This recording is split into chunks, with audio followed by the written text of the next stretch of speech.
Good evening, ladies and gentlemen. Can I please ask you all to be upstanding? I'd like to acknowledge the traditional custodians of the land and waters of Hunters Hill and pay our respects to elders past, present and emerging. We're joined this evening by Reverend Michael Armstrong, who will deliver the prayer. Thank you. Today is the Feast of St Alban, which for Anglicans is a great day because it's the first martyr in the Christian church in England. And so we particularly remember him today and pray for many throughout the world who this night particularly were conscious of those who are facing trials because of their faith. So we pray. God of holy dreaming, great creator spirit, we thank you for the blessing of this land, for its abundance and opportunities. As we approach NAIDOC week, especially pray for and give thanks for the Wallamata people, who by your providence you gave this land. We pray for the continued work of reconciliation. We pray for our community, giving thanks for the beauty and wonder of this place and counting our blessings that we live here. We give thanks for all who have been a foundation to our prosperity. We especially pray for all parts of our community where there is great need. We give thanks for and pray for all who work to alleviate, to support and educate across our community. We pray especially for your peace across our world at this time, and give thanks for peace in this place. May we love our neighbour as ourselves. Pray for this council, the mayor and councillors, the general manager and staff, and all who volunteer their time and energy. Grant them wisdom and insight, understanding and compassion, and a vision for your kingdom on earth as in heaven.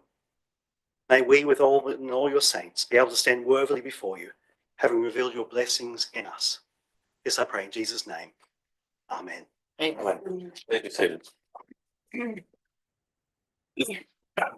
The proceedings of all council meetings in open session, including all debate and addresses by the public, are recorded and webcast live on council's website for the purpose of facilitating community access. Webcast archives are stored and available to the public on council's website. Recordings may be disclosed under the provisions of the Government Information Public Access Act of 2009, the GIPA Act.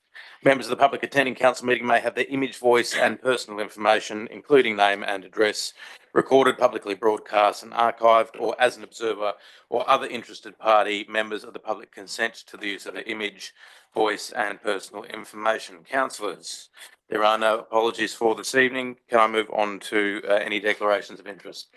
Councillor Vergara, sorry. Will it look that bad? Please.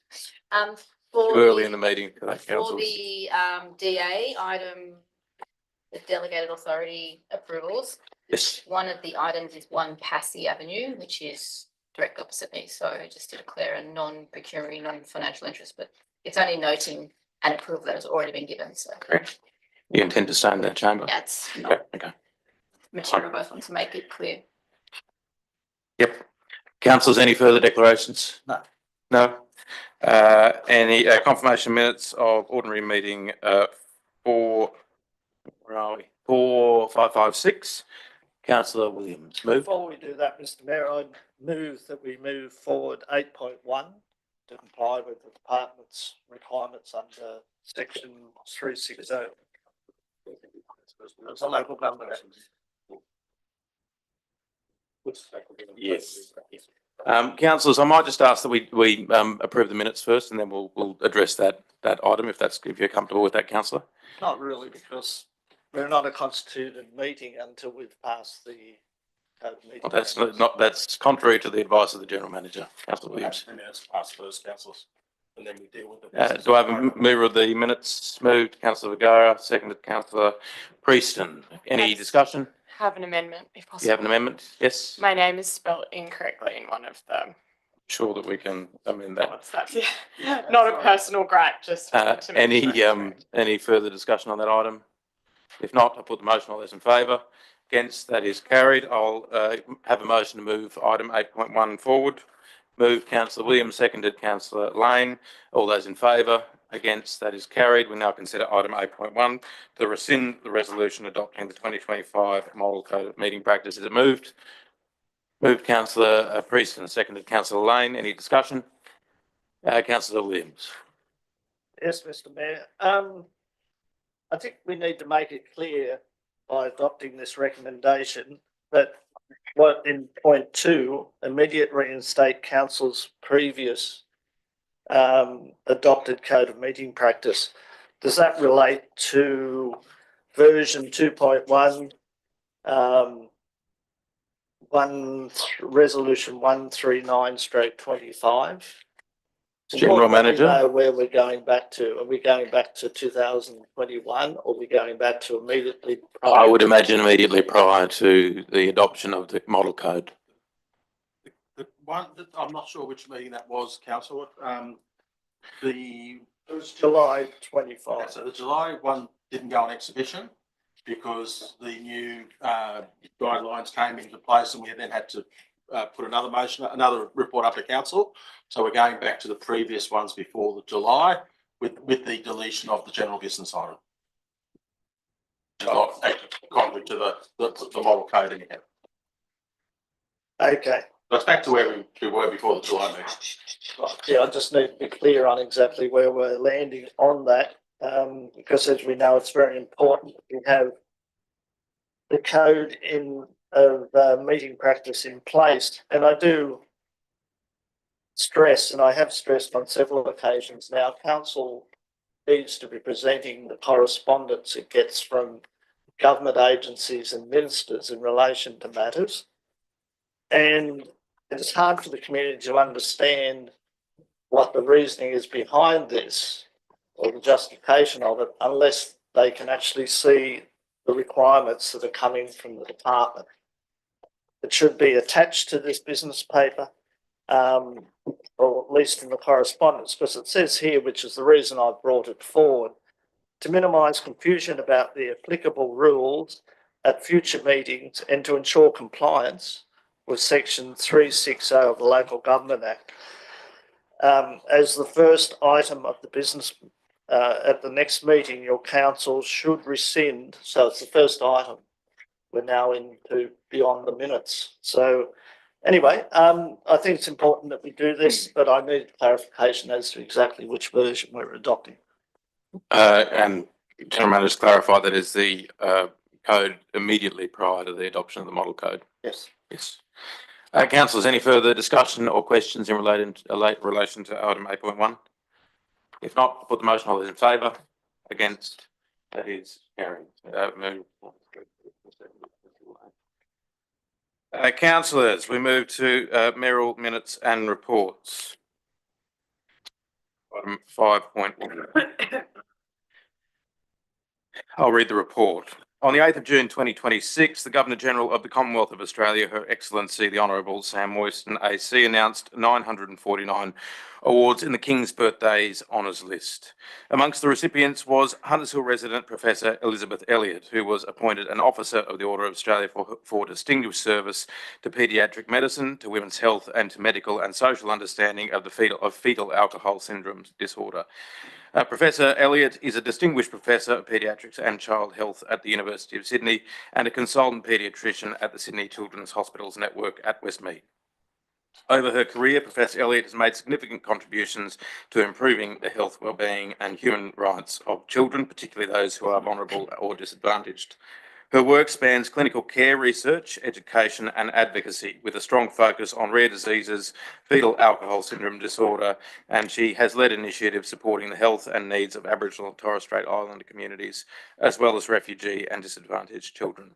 Professor Elliott is a director of the FASD Research Centre, NHMRC Centre for Research and Excellence, and has played an influential role in shaping policy and practice both nationally and internationally, advising organisations such as UNICEF Australia and the WHO. She is also widely recognised for her leadership, research and excellence and commitment to equity in medicine. Professor Elliott grew up in a family with a strong medical background, with her mother supporting children with disabilities and her father working as an obstetrician and gynaecologist. Her maternal grandfather served in Gallipoli in 1915 and later established mobile medical services, whilst her parental grandfather was notable for delivering Australia's first surviving set of quadruplets in Bellingen, New South Wales. I congratulate Professor Elliott and thank her for her contribution to our community. I'd also like to mention two other people that were named in the King's Birthday list for 2026 honours, and they are not local residents, but they made significant contributions to our community through their work at St Joseph's College. Mr. Jeffrey Joy, OAM, was the headmaster and superior at St Joseph's College from 1977 to 1982, and he was awarded the Medal of Honour, the Medal of the Order of Australia for services to education. Dr. Kenneth James Fasher, OAM, was also recognised with the Medal of the Order of Australia for his service to medicine as a general practitioner. Dr. Fasher was a school doctor for 22 years at St Joseph's College and also provided medical support to the weekend college sporting teams at the school. Congratulations to all recipients and thank you for your contributions to Hunters Hill. I might also add that Professor Elliott saved my sister when she was a child, not from fetal alcohol syndrome, I'll stress, if my mum's watching, from meningococcal when she was a child. So I have a very personal connection and thank her for not only her service to medicine, but also the fact that my sister Coco is still with us. Councillors, that is the mayoral minute. Any other discussion on this item? If not, I put the mayoral minute. All those in favour? Against? That is carried unanimously. Councillors, I don't have another mayoral minute for this, but I did think it was probably appropriate for me to mention that, if I just pull it up for a moment, that the Socceroos did have a local Hunters Hill boy playing in their midst, Christian Volopto, Volopata, sorry, my Italian's butchered. And he obviously played in the first two games and the first winning game that we had. So congratulations to him. I didn't prepare a mayoral minute, but we wish them all the best. Unfortunately, we're out, but as he continues his quite exemplary career in Europe. Councillors, we now move to item 5.1, Hunters Hill, item 7.1, the View Street Reserve, which is a notice of motion from Councillor Lane. There is two speakers to this item. I will ask Jim Sanderson to address the council meeting. Thank you, Jim. You have 3 minutes. Thank you, Mr. Mayor. One of the great pleasures of living in the municipality of Hunters Hill is walking through back streets and finding a lane that takes you somewhere or a small reserve. View Street Reserve is one of a number of those that are so valued. From the outset, one of my main concerns about the policy for disposal of council land has been clause 3.1.10 as to whether disposal of land would create access issue for adjoining landholders. Access to our special reserves are for everyone, not just for adjoining landholders. With respect to sale of assets, obviously asset sales cannot be to fund recurrent assets. We must know where the funds are going. As I've said many times, if asset sales are to fund new assets, the community must have the opportunity to express their view as to whether they value the existing asset, or the asset that the sale is proposed to fund. I accept that there is no current proposal to sell View Street Reserve, but it is on that list. At the same time, we have some very ambitious projects, including a $40 million library on the books. I think we need to be very clear to the community about what they would prefer. We do have a very diverse community, and it's important that we try to cater for as many of those people as possible. And clearly, there, a lot of people derive a pleasure out of a library. I think there are probably even more who would enjoy the amazing assets of our local small parklands. So that has to be taken into account. I note also that at item 8.2 of tonight's business paper, the community response to the operational plan was opposed to the development of the library, estimated at $40 million. I'm deeply concerned that over-ambitious proposals could see us forced into a situation where there's a fire sale of remnant land. Pretty clearly at this point in time, there are a number that can be taken off the list.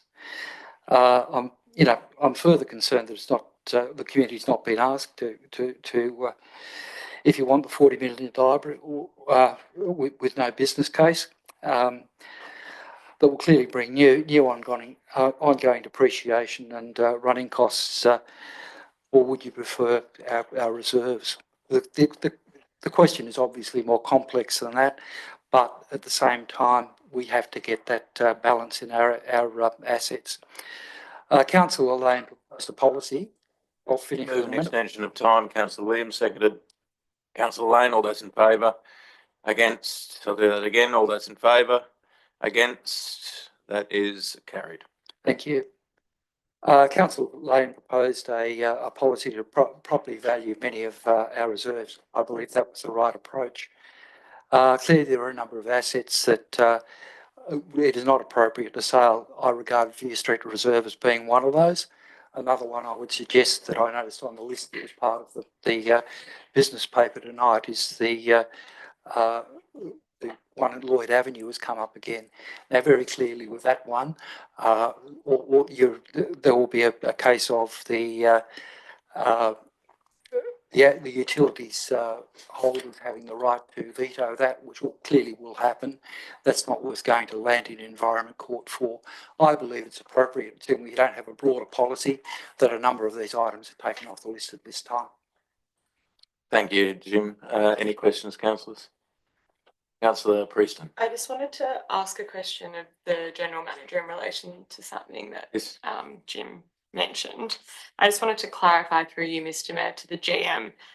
Clause 3.1.10 of the policy to which Jim referred states that it only should apply where the disposal would create an access issue for an adjoining landholder, not a criteria which forms part of council's decision making where the parcel of land creates an access issue and should be disposed of, which I think is what Jim meant. So let's see. I'm not quite certain what the question is. This. Jim referred to this clause within the policy. Yep. In the sense that parcel of land is sold if it creates an adjoining landholder access issue. I just wanted to clarify that that's incorrect. What the policy says is that the what would be considered is whether the disposal itself creates that issue. Yes, right. Yeah, that's. Does that help you, Jim? Like Tony Jones, I'll take that as a comment.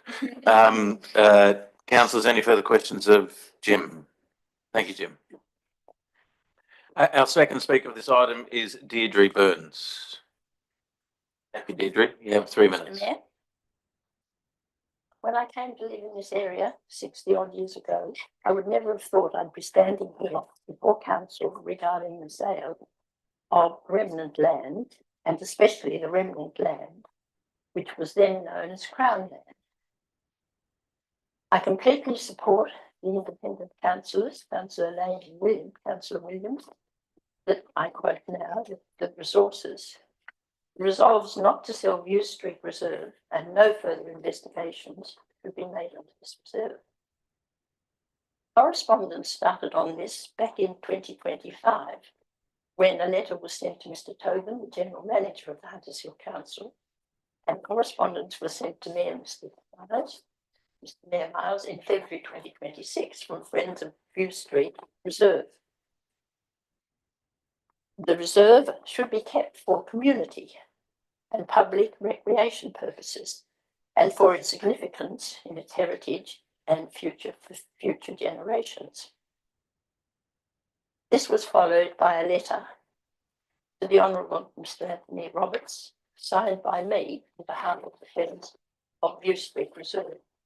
All of these people, this was accompanied by a number of approximately 120 signatures of very passionate people about trying to keep this reserve as a reserve.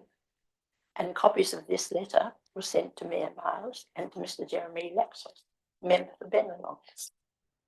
I think there are many compelling reasons why this pristine reserve should be preserved. I don't see its sale as pro-development at all, but I see it as an anti-resident welfare and destruction of green environment.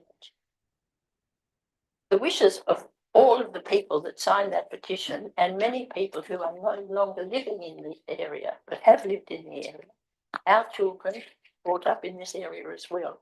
They are all passionate about keeping this reserve. It is used quite a number of people. It's tucked away, as Mr. Sanderson just said, it is a tucked away little reserve. So it's not going to be a reserve which is used by many, many people, but those who live near it and those who visit it. And it is used by visitors at weekends with children and dogs. And it's part of, once that land is sold, never ever been bought back again. That's all. Thank you very much. Thank you, Deirdre. So Deirdre, if I could just ask you to say for a moment to councillors if you have any questions. Councillor Lane. Thank you. Just one thing, I may have been wrong. I thought it was only 25 signatures to the letter. That's why I've added this in, because there are 25 signatures on the letter that was sent originally to Mayor Hayes in 2026. But this letter that was sent now to Mr. Anthony Roberts, and with copies to the Mayor and to Mr. that had 140 signatures, which were signed by people all over Hunters Hill and the Peninsula, but people including, well, my own 4 children as well, who no longer live in here, but they went to primary school here. Other parents of my age whose children went to this school, and also other parents from areas who are really, really keen to preserve the beauty and the quiet, calm environment of this area.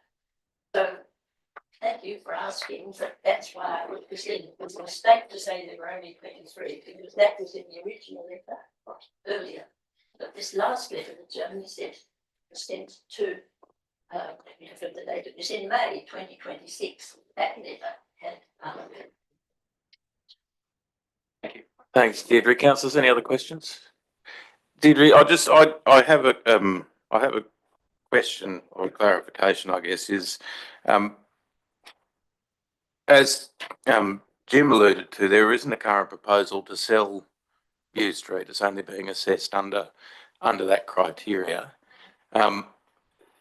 Residents have obviously been very active in pushing to have this either struck off the list or not assessed any further. But I would imagine that, and I'm curious for your view, to have it assessed properly within the criteria and determined that it's not surplus to requirement, that it shouldn't be sold potentially through the proper process, may be better than trying to extricate it and not assessing it at all, which means that a future council without the benefit of the history might say, well, this wasn't assessed properly, it could be disposed of. So I'm just curious about your view of why to remove it from the process now rather than have it assessed. Well, If there's no proposal to sell it, which I think we all agree there isn't. if that is the case, why go to the trouble of having it assessed? I wonder. It's not up to Friends of the View Street Reserve. No, I'm just curious of your view. Oh, Yeah. my view is Yeah. simply that if that was, as I quoted councillors here, the independent councillors, I just agree with what they have said. So if I rethink it, perhaps I might think that way. But at this stage, if it's not to be, Yeah, I know. I'm just curious. Obviously, there are a lot of parcels on the list. This one has obviously had a lot of attention placed on it. I am curious as to why there is a strong feeling that council has a proposal to sell it when it's just being assessed at the moment. Is that something that you were told, or was it? no, not at all. No, okay. It's simply that if things slip by, if we don't attend to them now, things slip by council, and we've got Vernon Street Reserve and other big reserves. This is the largest reserve of remnant land that I can think of that has ever been put up as remnant land. Okay. Needs of Fair enough. Thank you, Deirdre. Thank you. Councillors, we have a notice of motion. Councillor Lane, you wish to move it? Yes, I do. Moved. Councillors, seconded. Councillor Williams. I think the motion is fairly self-explanatory. Nearly a year has passed since the August 2025 motion to investigate parcels was passed. The wording of the motion includes such reports to detail methodology and valuation advice with an assessment of each parcel, which using the words disposal and valuation point heavily towards disposal and valuation. And second to that, there were 4 lists. So this is list A, which is the stuff that's primed to go. You'll recall that Annex D was the no further action. So the list presupposes which of the parcels that were previously identified were going to be carried forward to the next stage or not. If there was no intention for us to take any further action on View Street, it would be in Annex D. And in fact, you could make the same argument that you were making in relation to all of Annex D, which is that those are the parcels that we said no further action, so they will not be assessed under the policy. So I think that everyone, myself and the speakers included, are under no illusions that an Annex A are properties that are being reviewed for potential sale. But I think the issue of no decision being made yet is one that's been made by Councillor Vergara when I put up a previous motion and now by yourself. And that's exactly the issue that this motion is looking to address. The issue is that we have aggrieved residents that are writing to members of state and federal parliament now and are gathering more and more signatures because they are very concerned about the sale of View Street. They've come to myself, they've come to yourself, they have written multiple letters. And after a year of having this on the list, I think it's time to draw a line under it. If we haven't done the assessment yet and we can't give the residents comfort any other way, then I think that the most obvious way of giving them comfort is to remove it from the list. Now, I spoke to the General Manager about the form that would take, because I originally thought that might have been a rescission motion, and with his advice, I have worded it in this way.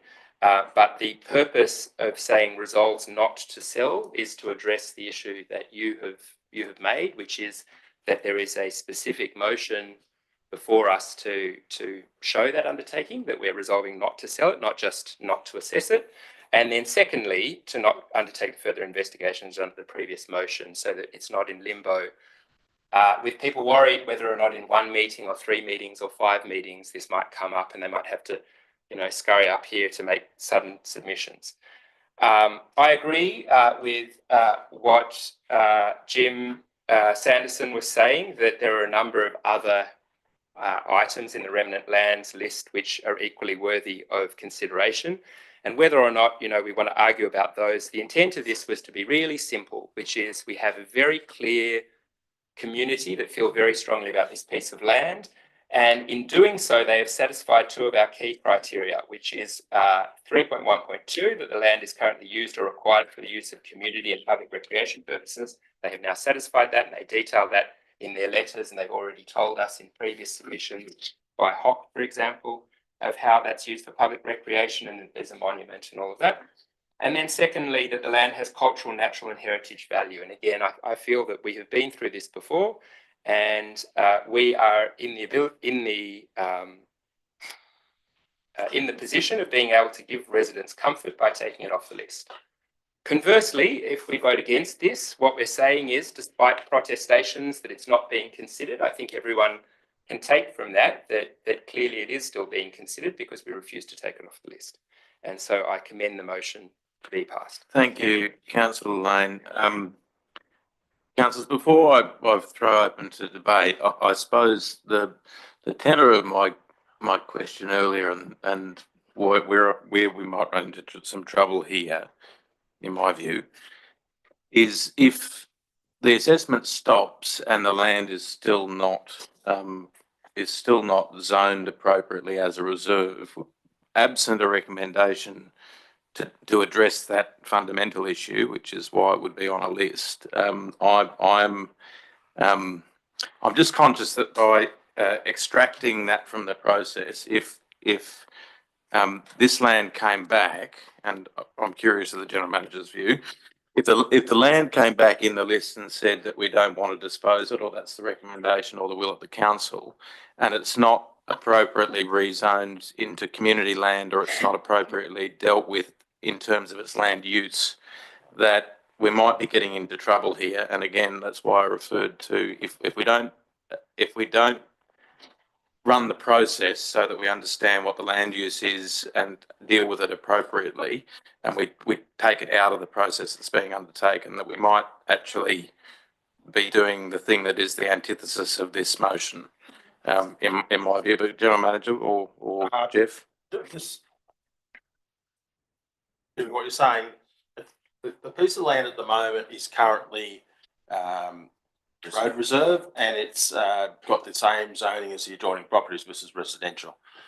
If council was to go through the assessment process and say, no, this is actually land that we want to keep and want to keep it for open space, the recommendation after that assessment would be to rezone it to open space And community. and give it a community classification. As a lot, so that it then falls under a plan of management. Yeah, and then it would take a lot of work to reverse that.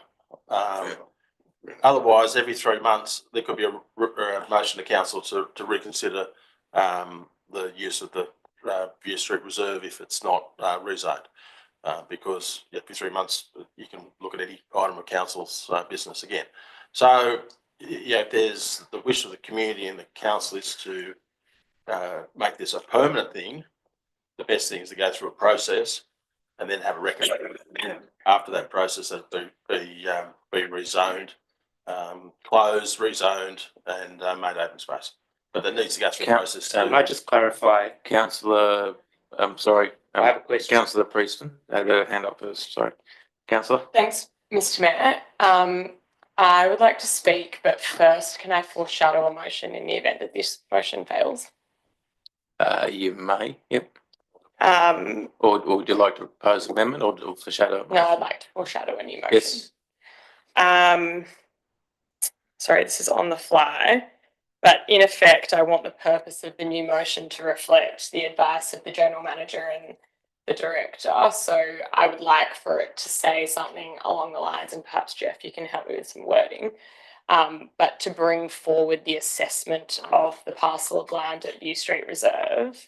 Councillor, can I, if it assists, can I just ask the General Manager when that assessment would be, because it would be being done in that list, I assume. Yep. So perhaps just for timing and maybe getting around having to put it foreshadowed, when is it likely that we will have a assessment from staff about this parcel? July meeting. Next meeting. The next meeting. So I just would still like to foreshadow a new motion. A foreshadowed motion? Yeah. Sorry, Councillor. I would like to propose a Councillor Lane. foreshadowed motion. Yes. The recommendation would be that council expedite the assessment of parcel RAM 38 in brackets. Of REM 38. That council expedite the assessment of parcel number REM 38 in brackets View Street Reserve, and bring a report to the July council meeting in relation to the same, comma, citing the relevant references to council's, what do you call it, policy for disposal of council land. Councillor Zanny? Yeah, that's it. Should I speak to that now? No, not unless this motion fails, and then that will become the motion on the floor. Okay. Sorry, Councillor, do you wish to speak against the motion? I have a question to the General Manager. Yes, which will be dealt with after the councillor who has the call speaking. Councillor? I will reserve my comments in hope that this motion fails and the foreshadowed motion becomes the motion on the floor. But I do just want to say that I, at that meeting referred to in Councillor Lane's original notice of motion, I spoke against the sale of View Street Reserve in particular. And in that same meeting, I also spoke to the merits of having a policy and a framework that allows the council staff and therefore then the councillors to thoroughly opine on these various parcels of council-owned land and therefore, give them I think the policy itself actually refers to the fact that each parcel has its own circumstances that will be investigated and considered in determining whether the land even has potential for disposal. So whilst I am obviously not in favour of the sale of New Street Reserve personally, I believe in the merits of the policy to dictate that to us, and I don't see a world in which the policy as applied, as written on paper, could apply to this parcel of land and recommend its sale. So I believe in the process and therefore I can't support Councillor Lane's motion, which would be to deal with this parcel of land outside of the policy adopted by council. Thank you, Councillor. Councillor Lane, you had a question? I did. And I think it's pertinent to the foreshadowed motion, so maybe you'll reconsider it, but the requirements of the motion as was passed in August 2025 is that a further report be brought back, such report to detail disposal methodology and valuation, together with an assessment of each parcel against council sale of remnant land policy, and then lists this as Annex A, remnant land requiring road closure, no rezoning required, which means that there is no room within that motion to consider A, whether or not the parcel should be used for any other purpose than disposal, and B, given that this is Annex A, no rezoning required, there isn't any mechanism for suggesting that these items are rezoned into a public purpose like a reserve. Because, as is required by the New South Wales government, local streets take on the predominant zoning that surrounds them, which means that every street and every end of every street, whether or not it's made or not made, is currently zoned residential if it's next to residential, or commercial in which it's commercial. And the fact that we're not looking to sell, for example, I don't know, half of Victoria Road. Sorry, half Councillor, is there a question in this to the gentleman? So the question is, given that there isn't a mechanism in item 4.2 of the 2025 meeting, and given the description, how does the General Manager propose that a rezoning for public reserve is going to come out of the assessment that is required of that motion? Sorry, Councillor, I can answer that question for you. In the motion, it says that a detailed assessment of every land lot will be brought back to council within the motion. That assessment, having been done, will recommend further steps. So in the instance where there is a zoning that must be changed, the recommendation I would posture would say something along the line. Councillor, sorry, you do this quite often, but sorry, General Manager, I'll finish my train of thought, is that the General Manager would recommend that further steps be taken. That would then become the motion of council. So the mechanism is certainly within that motion in my reading for the General Manager to make a recommendation sorry, Councillor, I'm the chair of the meeting. I'm giving you an answer. I will refer to the General Manager when I feel it fit for him to intervene. Councillor Preston. I could just amend my foreshadowed motion to say, and for the avoidance of doubt, should a rezoning be required? Sorry, Councillor. Look, we'll deal with that post this. General Manager, did you wish to talk to the scope? No, we would come back with recommendations, and your closing and rezoning to open space could be one of those recommendations. I don't see the policy as that or that.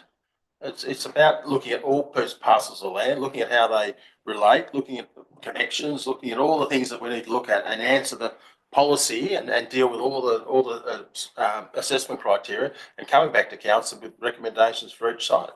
And that could well be rezoning and closing and rezoning to open space. Each piece of land will be quite different, and so we have to make sure we address all of that. So I don't have any issue with bringing back options for sites if they're not to be closed and sold.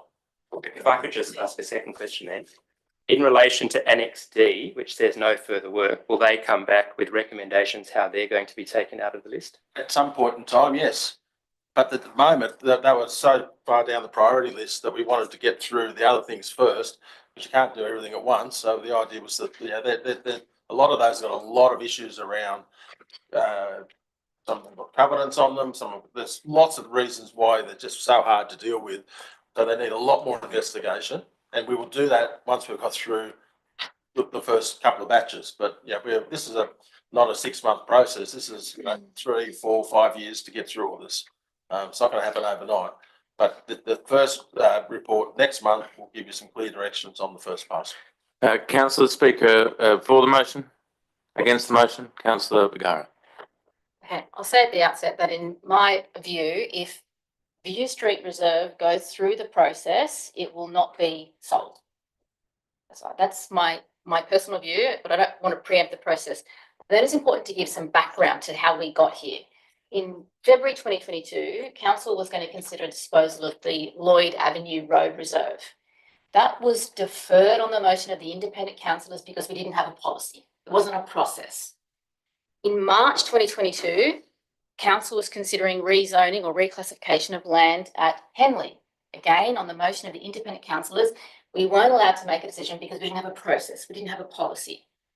So consequent on those things happening, two things then followed. Council was required by the independent councillors to do an inventory of all land that could possibly be sold, because the councillors wanted to make a decision holistically. Let's look at all remnant land rather than make ad hoc decisions. So that's what we've got. We've got an inventory. So we're forced to put them all down in all types of ways and then have a policy which provided a systematized way of things that council had to consider that would then put land in a holistic context. And that's what we've got, the disposal of land policy. So we've got the inventory, so we can see it all in all its context, and we've got the process.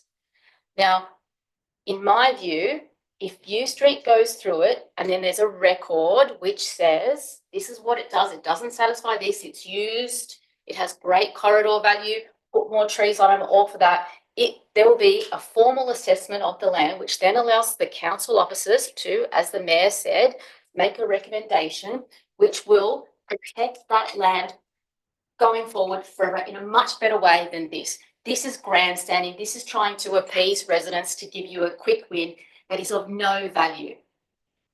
Got 2 councillors from South Ward who already said we can't see from our personal view how it would fail the policy and be ready for disposal.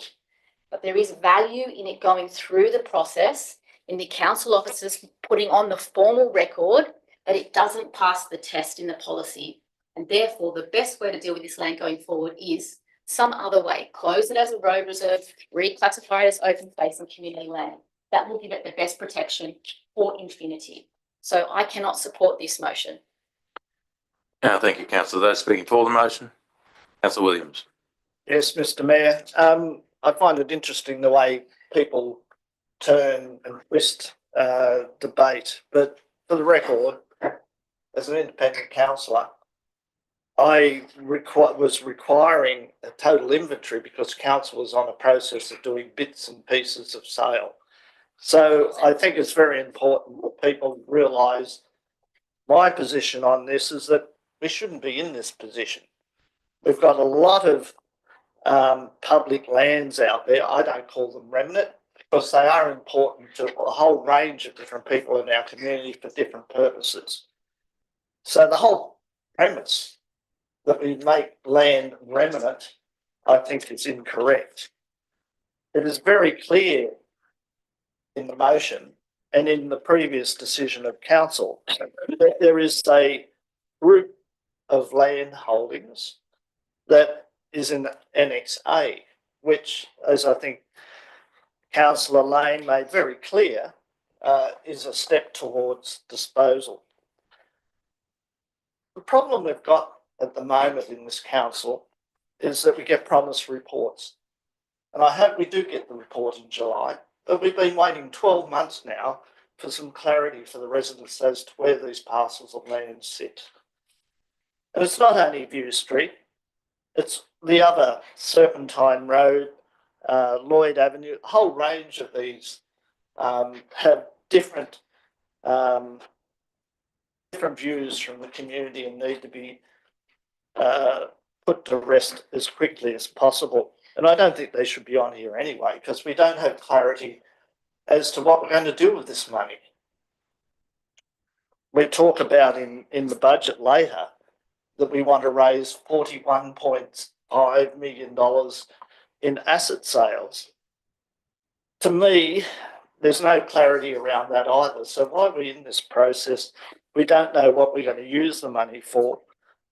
There's clear intent by people that have use and proximity to these locations that they don't want them sold. And it's very important for our future community that we protect these locations. And Huntersville's well known for its important waterfront laneways, access and views across to our waterways.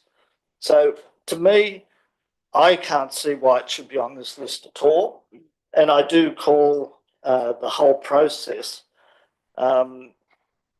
lacking in clarity and transparency because we don't have the information before us. And to me, we need to make sure that the community is not put under undue stress waiting for decisions of council, which I gather around the table here, particularly View Street, is not going to be sold. So let's put it to rest, and I support the motion. Thank you, Councillor Williams. Any speakers against the motion? Councillor Tanus Sleeman. Thank you, Mayor. Just a point of clarification. In reference to Councillor Vergara's comments on those decisions that led up to where we are today, can I confirm who actually were the members of council? Yes, I was. It's the prior council. Yes. All And pre that process, I do recall that, you know, one of the triggers and the catalyst was about transparency. Yes. So, okay. To your point, Councillor, the unfortunate way that we used to deal with remnant land sales is people would generally do a survey and figure out that council owned a strip of land in front of their property, or that they had been benefiting from, or they wanted to buy a portion, and they'd just approach council and there'd be a very little methodology to it. Council actually didn't have full clarity on what it owned and what the classification of each of those parcels were, which is why this process has started, but also why it's taken some time, because there's nuance to making sure that each one of those parcels of land is being dealt with correctly. So one might be being might have an easement over it, one might be designated road reserve, one might be designated public land, one might be designated operational. So all of those things need to be clarified, and a lot of them will need to be dealt with and solved for, which I think was the General Manager's point. Thank you. One further question too. Do we have a voting record on who actually voted on this process to be implemented? Yes. Did we get it unanimous? I believe it was, but you'd be testing my memory to be in the council minutes. Any speakers for the motion? Against the motion? Right of reply? Thank you. As Councillor Williams has pointed out, there was a bit of a sleight of hand that went on here, and I want to address 4 separate issues from big to small. So the first one is, I guess at the biggest point, it's why we're in this room. We're not a body corporate, we're a body politic, and that means that the decisions that we make are fundamentally about the community rather than, you know, in order to maximise profit as you would in a company. And therefore, if what we're talking about is the best use of land, then we can look at the best use of land. And in fact, on my initiative, we got a social infrastructure assessment done for the first time ever. And one of the things that highlighted was the need for more parks and playgrounds, for which we will need open space. So if we were genuine about this being an assessment of the use of land as opposed to the disposal of land, then this process would start with what land do we need and where in order to provide parks and playgrounds for our people. And I think a lot of the discussion that's been in this room has kind of just sort of slid between the fact that we're assessing the disposal of land under a policy for the disposal of land, as opposed to the use of land under our social infrastructure policy, our community service policy. Now, it may well be that council, despite having been asked to report on disposal methodology and valuation, decides to do something completely different and say, actually, this might be a great place for a playground. But I think that we're being dishonest if we say that it's because you want the best use of land, if you're listening to me, that you would actually use a disposal of land policy in order to assess that. So let's just start by the fact that we're not assessing use of land, we're assessing disposal, and let's call a spade a spade. Secondly, we were told we have a proper policy. And that policy was because we didn't want to be ad hoc. Yes, absolutely agree. Policy is a great thing. Love a policy. It's not adequate though. And in fact, I put up a motion after the Vernon Street debacle where the assessment was so deficient that we got, a half-page report by the former director of planning saying, what was it? Costs will not exceed the cost of disposal. Yes. And it was so bad that we ended up not proceeding with the sale because it was a bit of a farce. And then I brought a motion to say, well, we can use things like the New South Wales valuation of green infrastructure and public space in order to understand what the genuine value is. And that was voted down by the Liberal majority, as always. So we can't say that we have a proper policy. And then thirdly, we were told, we had to wait for an inventory because we need to know every single block of land in the council area in order to make this, and that was, there's poor independents making us do it. Well, unfortunately, we are required to keep a register of council land, which records all council land, and actually our register of council land, I believe, is 2 years out of date. So our statutory obligation is to have that inventory, and we still don't have it. We don't have a map that's publicly accessible that people can use to find this remnant land either. So we're deficient on providing adequate information. But even if we did have that inventory, an inventory is not the same as disposing of every pocket of land. In the 120 years that this has been a council, the end of every street that terminates on water was not seen as up for grabs for selling. And it's just that all previous councils up until this council thought, we couldn't possibly sell that. They didn't see blocks of land on Serpentine and View and whatever. They saw these as essential parts of the original plat of the land going back to the 1850s. And this council, again, has reversed that because they see everything through money terms. And so now they see all of these blocks of land at the end of streets and they're like, remnant land, let's go and sell it.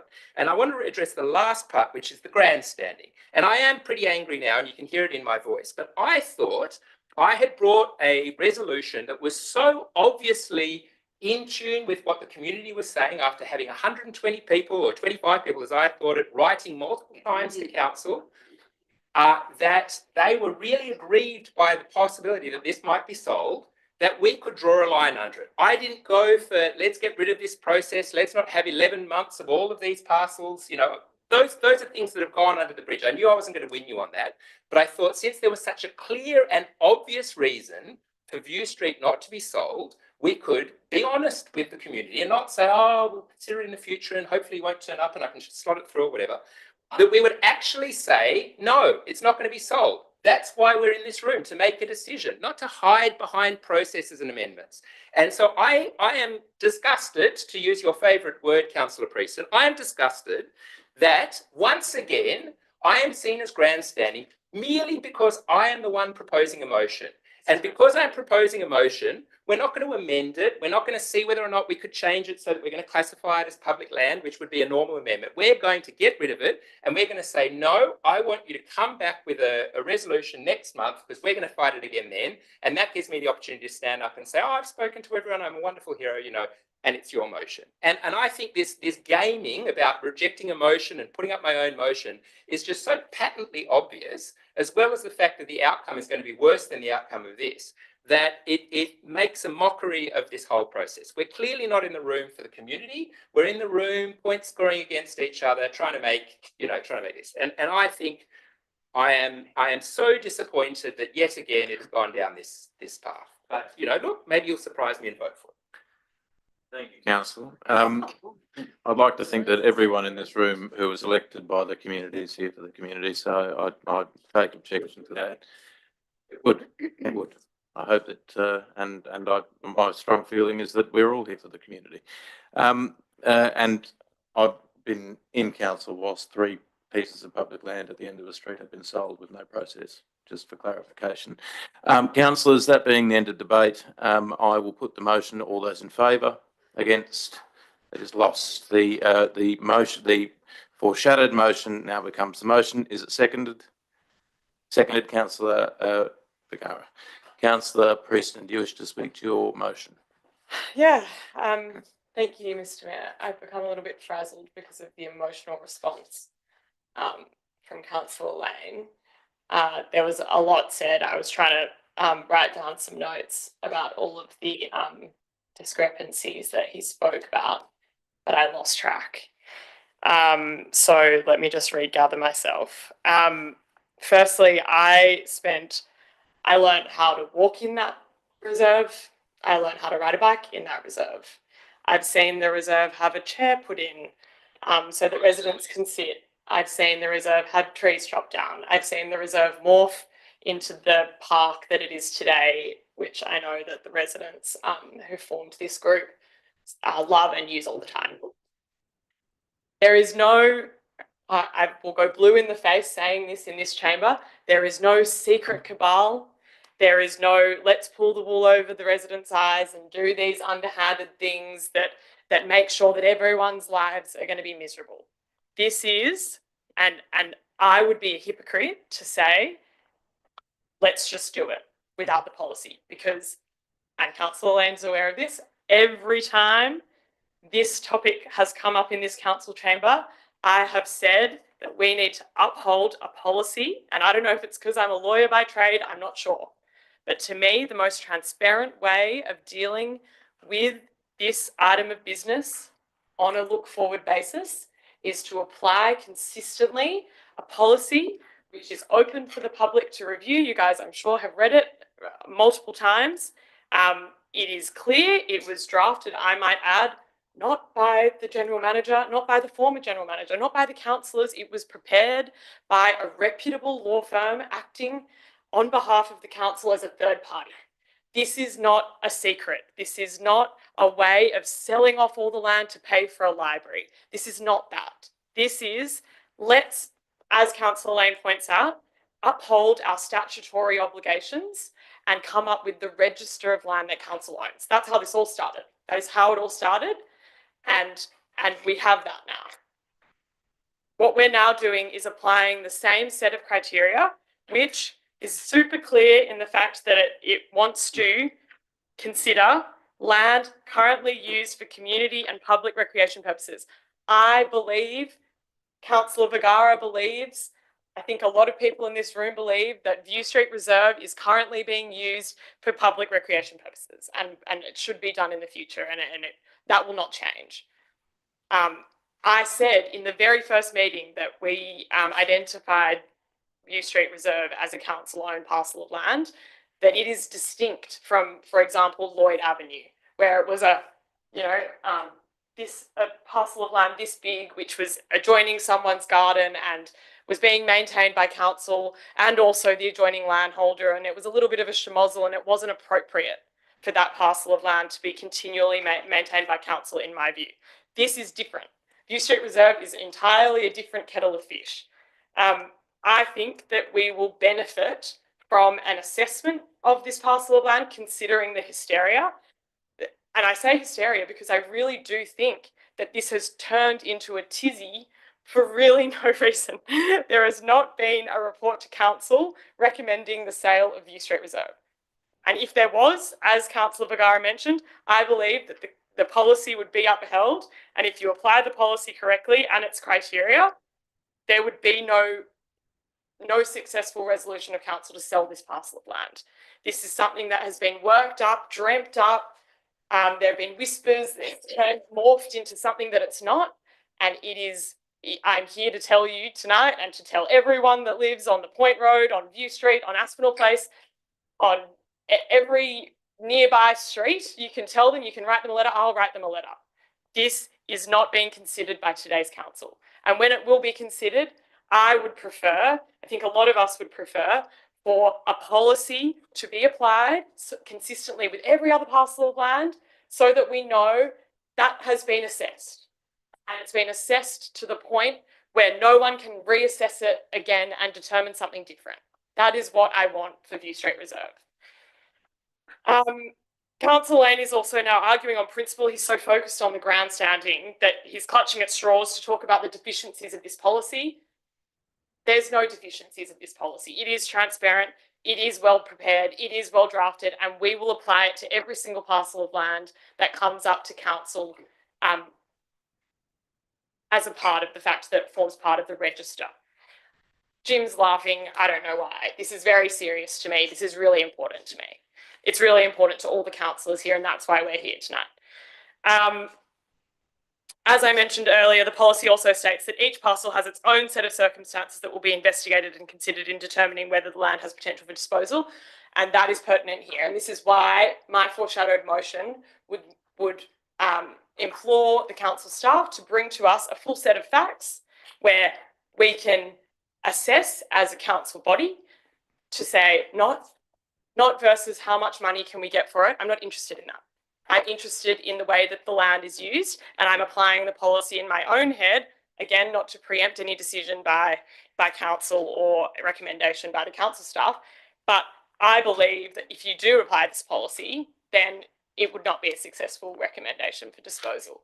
The other thing is, imagine if every single parcel of land just randomly ad hoc came to council for consideration outside of the policy. We would literally be back in the same starting position that we were in 2022 and prior to that. My understanding is, maybe the mayor can opine on this, but there were years and years and years of discussions about parcels of land that were owned by council. No one really knew if they were owned by council or not, or what the deal was. And everyone was living on edge, knowing, oh, maybe this land will be sold one day. This policy aims to rid any feeling of that entirely. And I'm actually really disheartened to hear that it's done the opposite in this case, because, and maybe this meeting will give you comfort. It will give you comfort that council intends on using a policy that has been drafted by a law firm, by a third party, to say, no, View Street Reserve does fall within the criteria of land that should not be disposed. Please let council and council staff uphold their duties. Have faith in the process. It will all be okay. As long as I am a member of this council, View Street Reserve would not be sold in my view. Okay? And once we do the assessment, and once the council staff bring us a report that will be fulsome next council meeting, we will be able to assess it on its merits and determine likely that View Street Reserve should not be sold, and whether a rezoning is required, I don't know. I'm not a planner, but that's something that we can discuss on the floor of the next council meeting. I've now become emotional, which was not my intention. But I really do think that this foreshadowed motion will set everyone's minds at ease. And I just wanted to make it clear that I've never seen Jim in that park. I've never seen Councillor Lane in that park. I've seen Deidre in that park. I've been in that park. You can't put a playground on that park. It's sloped like this. You can't do much with it, to your point. So I think it should be preserved. To Councillor Vergara's point, you can put trees on it. We can do more there. We could do a community garden. There are so many things that we could do there, but let's just apply the policy, make sure that everyone's of the same understanding that this parcel of land sits differently to perhaps other parcels of land like Lloyd Avenue, and be done with it for good. Thank you. Thank you, councillor. Any speakers against the foreshadowed? Councillor Tony Sleeman? Yeah, I want to speak against it. And I'll tell you why I want to speak against it, because I just don't think we should expedite it anyway. I think we have a process. Why are we going outside If there's a process that these will be assessed under a criteria, take it to the process. You want to single one piece of identified area and pull it out of full assessment, correct? Where we could be doing this under one umbrella assessment. Well, what I heard from the general manager, despite the motion, is that this would form part of the full assessment that I believe would come back to a council meeting, next council meeting with all of them. But the motion, the motion does expressly say to expedite this, although it won't have any Jeff will do it first. effect. I don't believe. I don't think it needs to be treated differently. Yeah. I'm just saying that we've obviously, have voted that we're not comfortable with the original motion. I don't, and I want to be consistent. To me, there's consistency. The consistency is this should be done and follow through the due process, as whatever has been laid out. So if if View Street will be assessed with all the other properties identified, it should be assessed. I think practically it will. So then That's not what I the just motion think says, but in practical terms. I just think it's redundant. I think if we shut down the motion, as we have done anyway, we don't need to bring this up. Well, we do have single it out. we have a mover and a seconder, and it's live on the floor. I don't agree it needs to be expedited, but then I think we're being inconsistent. I'm just saying I completely understand where Councillor Preston's going with this. I just think we don't need to make it an exception. How we feel about it is irrelevant. What we need to feel about it, it needs to go through a fair process. It needs to go through a feasible assessment. Just on two final points. I don't know why we keep throwing around the word remnant land and $40 million library like it's a dirty word. I just want to be really clear on that. You know, it's our job as councillors to speak on behalf of the community, but also to be visionaries and to look at aspiration. What we are talking about, particularly with this $40 million library, and a town centre, is about aspiration. So I just think the way that we throw these terms very loosely, I've got nothing personal, I've got nothing emotional. Everyone's clearly emotional and personal tonight. I don't understand why. Facts are facts, and we don't. The reality is we're here today because we're in a mess with previous council decisions, not making the tough calls that we're in today. And today I think we need to put our foot down and say we want to be consistent. We want to make sure that the community get a voice. We want to be transparent. We're doing everything that previous council should have done.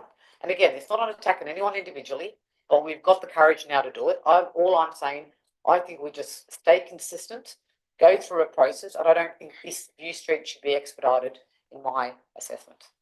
Thank you, Councillor Denise-Sleeve. And any speakers for the motion? Against the motion? Councillor Lane.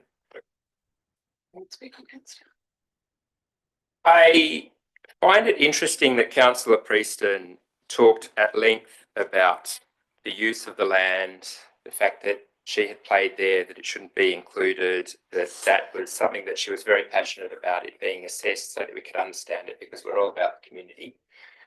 But, and you may not be a planner, but you are a lawyer, and so you would understand that the words, including the words you didn't include, are telling. That's why when you draft things, you talk about including for the avoidance of doubt. And the reason I mention this is because we are only assessing this block of land under council's policy for the disposal of council land. We're not looking at it as open space. We're not considering whether or not we want to rezone it. You know, every council in New South Wales has land. Sorry, Councillor, can I just have that clarified? Because my understanding is that the criteria for assessment, that the disposal or non-disposal is one criteria. The other is whether or not it is appropriate to dispose and what the treatment of that would then be, and that's consistent with this parcel and every other parcel on the list. But I might just get the general manager or Jeff. So early on when we did the policy last year, I didn't know all of Hunters Hill, and one of the items was the credit report. So one of the items was to look at what we've got and what we need, and so that when we come to make a decision, we're well informed. And so that's why it has taken longer, because we have the land that's joining, say, Crown land, so we could close that and add it to the Crown Reserve. We've spoken with Crown about doing that, so there's different areas. So the idea of putting in the ABCD was just different tranches of like land where there was funny zoning or there was not an issue or that it just wasn't practical to close it. So that's why it's taken so long. So when the report comes back, my intention was to bring back a full report to say what it is used by now, what the future is. There's a lot of lots there. Sorry, they're not even lots. There is no title to them. So there's a lot of what we see is like Herberton Street is a wharf at the end of a road, but that's not a lot. And so it's really hard to get down to say a plan of management. If it reverted to the Crown and we had it as community land, then we have a plan of management. We can start looking after these tracts of land a lot better. So the idea is to come back full, not to come back with unanswered. There's areas where there's a splay for a splay corner that must have been a good idea at the time, so that cars can see when they come to a corner. We don't want to sell those off, so we want to put those to bed. So the idea is to come back and have the reasons why we're not going to do something, the reasons why we are going to do something. And the credit report was a good starting point because I had nothing to measure anything against, and that's what I've got now. Look, I fully appreciate that. Yes. And I've heard that the General Manager has offered to bring back other things. I think the point I'm trying to make is that all of that occurs outside the motion from August 2025. And we have a motion on the floor here in, late June 2026. And we are still only referring to the policy for the disposal of council land. If Councillor Prieston genuinely wanted to understand what else that these lands could be included for, in fact, all the land that's in the report, I would suggest to Councillor Prieston that as a responsible councillor, what we should do is add to that or recommend rezoning or other use of the land and removing it, or, there are so many. Yes, but it's not in your motion. And I think that the point is, as we've heard from the community multiple times now, and with letters that they've been writing to council and politicians, if we're assessing things purely under the policy for the disposal of land, we are looking at the disposal of land. And all of these other things that may or may not make it into the report might be great. And I'm looking forward to it, Jeff. But I think if we want to give comfort to the people of View Street, then this motion should refer to the things that we think should come to it. And hiding behind, it's just due and proper purpose, process is obfuscating the fact that no council assesses every lot of land for sale and only decides what to do with it after they've decided not to sell it. They have myriad other more important reasons to assess it, like their social infrastructure assessment or their long-term planning or their housing strategy. And they go through all of these strategies and they figure out, okay, well, what land are we going to use for the housing strategy? What land are we going to use for our social impact? And then, and only if it is genuinely remnant land, which is one of those weird slivers like we've talked about, do councils usually go through the process of selling it. And yes, we've heard that we didn't have a policy before, and now we have a policy, and we all agree a policy is a great thing. But having a policy for disposal of remnant land is not the same as saying every block of land that could be sold should go through the policy to be sold. And the presumption is, unless we can think of a good reason not to sell it, we should sell it. And I think that's where we're heading. And so I go back to my original point, which is we're acting like a body corporate. We're not thinking about the community. We're not thinking about the use of land. We're not thinking about our local housing strategy. We're not thinking about the playgrounds and the open spaces we need to develop. Now, we could have all of that in this policy, and maybe the last thing to fall out of it would be remnant land sale.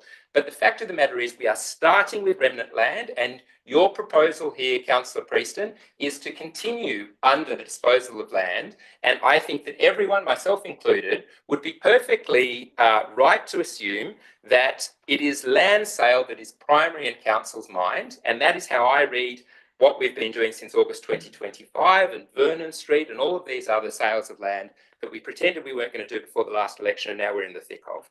And so once again, unless this is amended to talk about more than the disposal of land, I think everyone is entitled to assume this is about the disposal of land. Can I just? Thank you.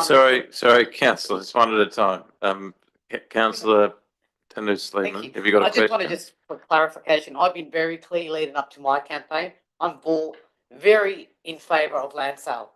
So I did not mislead any, none of my residents. I've said if we've got remnant land and we go through a feasible assessment, and the assessment comes out that we dispose the land, we dispose the land. So thank you for clarifying. I'm very pro. Yes, thank you for clarifying, councillor. Councillor Vergara.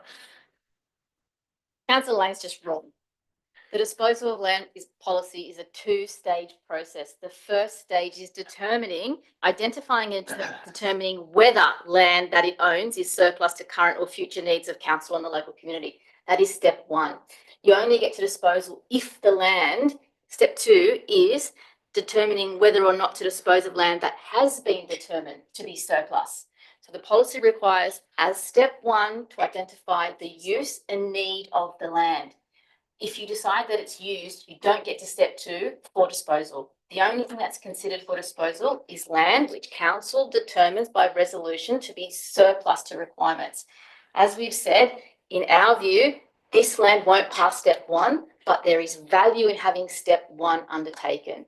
Identify for the record the current and future use of this land, which then will inform council's recommendation about what should be done with it. Should the road reserve be closed? Should it be dedicated open space? Should it be community land? So Councillor Lang is wrong. Following the process does, as step one, require the current and future use of the land to be determined. Thank you, Councillor Vergara. I will just also clarify that the only reason that we're in this situation too is because of the unusual classification of this parcel as unmade road. With absent that, we're a dedicated road reserve. It wouldn't be on the list because it would be dedicated. So there's obviously there's a problem that needs solving either way, because the policy applies to assess parcels that are considered to be potentially Talking remnant. to the council, Mr Mayor, or to the gallery? I'm talking to the room, councillor, but I'm clarifying a point that was just made. Of the council. Thank you, councillor. I'm not sure what point you're making, but there is obviously an issue that needs fixing here. There is, because the land is, if it is not dedicated, if it's just a road reserve and it's not a public reserve, then we have to solve for that. And that's what I'm hearing from the staff that they are going to do in the stage 2 assessment of this parcel of land. Councillors, is there any further discussion on this item? Councillor Williams speaking against the motion. That's consumption. Yes, I am. Are you speaking against the motion or for the motion, Yes, councillor? Mr Mayor, against the motion. Against the motion, thank you. I just find this discussion amazing. We've got a situation where council made this list. Council has agreed to go down particular processes that are part of the list. Not every bit of council land is on this list. And my view, most of it shouldn't be. We've got this record going around the room that the only way to save this parcel of land is to go through this process. No, council can make the decision, I don't want to proceed with this because it shouldn't have been on the list in the first place. And this presumption that by making it public open space is that it protects it any more than it being a road reserve, I think is a fallacy, because council is the determiner. It can. Sorry, councillor Williams, can I just have that clarified? If it is determined public open space and community land, it cannot be disposed of. Is that correct? Can't be disposed of. Without a rezoning. Without a rezoning. So thank you. I invite you to So I'm withdraw. right, that council. No, that if it was solved for, and you just heard it from the director and the general manager, it could not be sold. That's the purpose of this process, councillor Williams. You just heard it from the general manager. No, I think he's wrong. You think he's wrong, but that's sorry, councillor Williams. You've just heard from the general manager that you cannot sell community land if it is sold for in that way, and you're saying that you don't agree with that.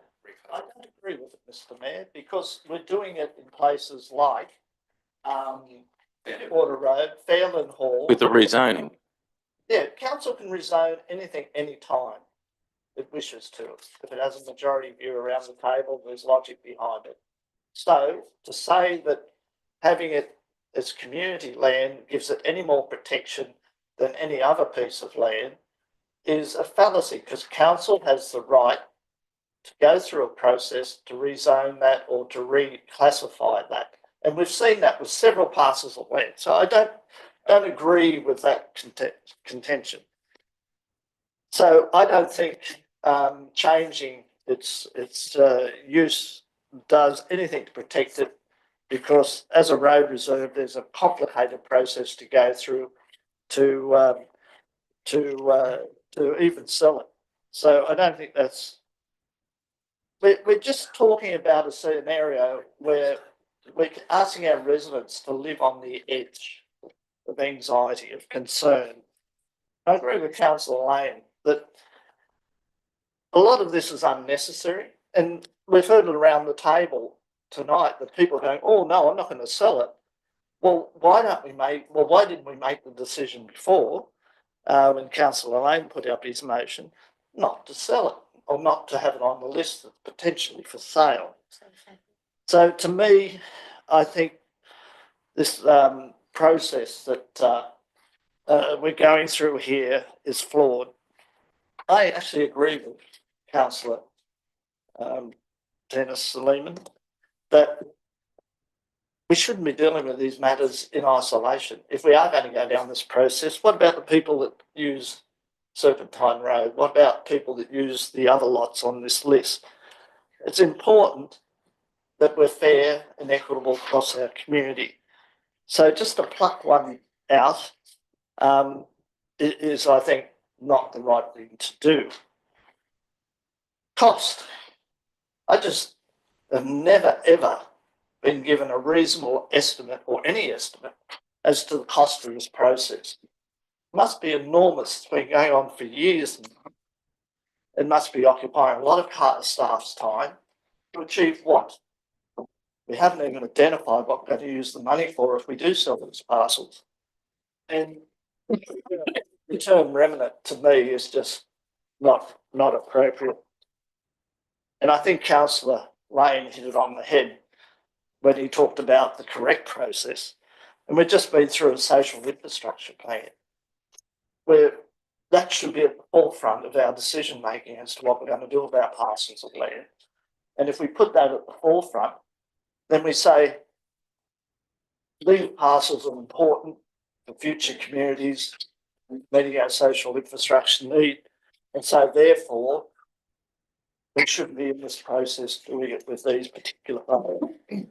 So I think this is a bit of grandstanding, because we are in a situation where to vote against it will make you, the rhetoric will come, oh, you want to sell it. I don't want to sell it. I don't want it even on the list. And that's why I support Councillor Lane's original motion. Thank you, Councillor Williams. Any speakers for the motion? Against the motion? Right, to reply, Councillor Preston. Thanks, Mr. Mayor. Just quickly, it's the reason that this reserve is on the list, which has been explained multiple times now, is because of its unusual classification as an unmade road reserve. Not because there's a supposition that the reserve should be sold, that it should be developed, that it should be turned into anything else other than what it is today. It's distinct from Serpentine Reserve, Road Reserve, because that is listed on the register as community crown land, not an unmade road reserve. So the reason that it's come beneath this policy, U3 Reserve, is because it is a remnant land by definition of those words. Not to get technical, but other councils in Sydney define, I've lost the definition now because my head's all over the place due to misnomers by members of the council chamber this evening. But a remnant land is a parcel of land that is incapable of independent development. That is clearly not applicable to View Street Reserve. View Street Reserve is a park, it is a reserve. It is bigger than the reserve at Serpentine Road, it is bigger than the patch of grass on Lloyd Avenue. It is different. And to Councillor Tanus Sleeman's point, that's why. That is the only reason why I would consider expediting the assessment of this independent parcel of land. I want to uphold the consistency of the policy. As I've mentioned, I believe that's the best way to deal with this parcel of land, so that when it does come to the next council meeting and we all decide, oh, it's an amazing reserve and we don't want to sell it, then everyone will be pointing to those minutes of that meeting in the future if this ever comes up again, which I'm certain that it won't. My view is that this shouldn't have come up at this meeting at all. To your point, Councillor Denise Lemon, it was brought as a notice of motion by two councillors. I find it incredible that Councillor Williams is now saying that it would be inconsistent to pluck one out of the parcel when literally that's what's been done. I wanted to deal with these all together, all at once, in the most efficient way possible for the staff, for the council chamber, but no, we are here having debated this for an hour now, where it hasn't come to council for consideration, where no one is supposing that this parcel of land should be sold necessarily. Like it has been dreamt up and tizzied up into this thing that it's not. And now we are in the position where, of course, when there's 126 signatures, against the imaginary sale of this land, of course I want to now deal with it, because I don't want everyone going home tonight being sad that perhaps View Street Reserve will be sold by council, because that's not the case. So that's my reason for being okay with having a motion on the floor tonight that expedites the assessment of this parcel of land. Under usual circumstances, I would not be in favour of that, and that is why I did not bring a notice of motion to a council meeting, because it's not correct. It's not necessarily right to deal with one at a time. That's what the policy is here for. The policy is here so that we can apply consistently to all of those parcels that council owns. So I hope that the members on the floor would agree with me when I say this is being done in good faith. It is being done hearing the community, because otherwise it wouldn't even be considered tonight.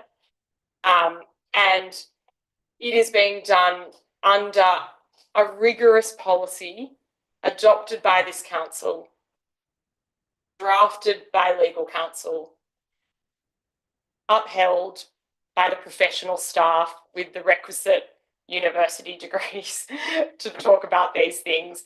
If there needs to be a reclassification or whatever it is, that will be recommended to us by the professional staff.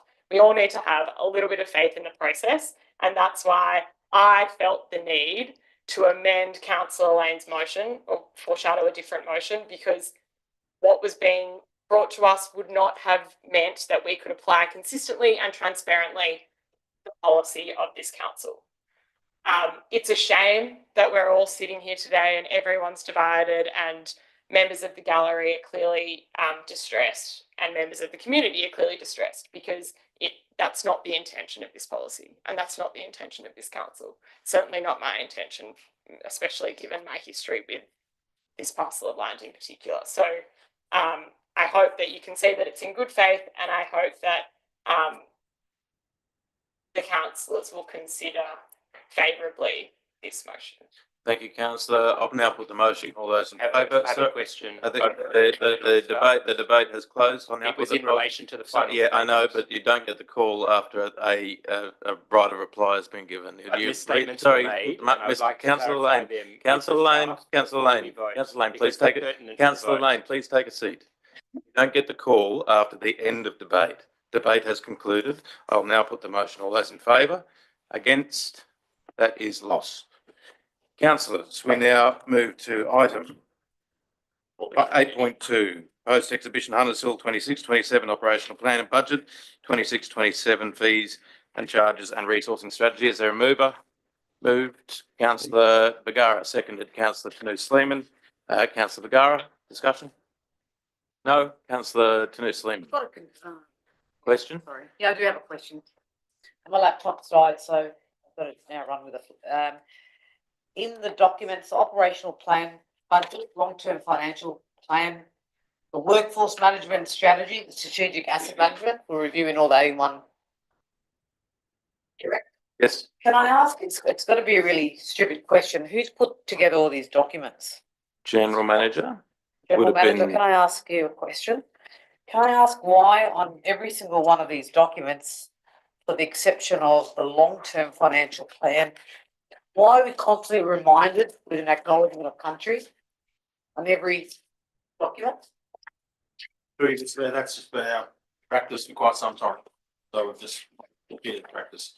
Yes, but does the practice make sense? Why do I need to be told 4 times in this document, acknowledgement of country?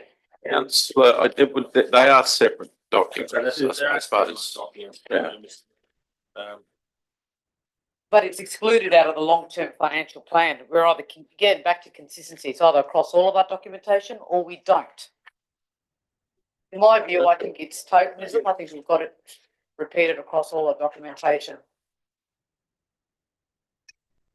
You would prefer, sorry, would you prefer it removed or would you prefer it included in the? I prefer it to be removed or we're consistent. It goes across all our documentation.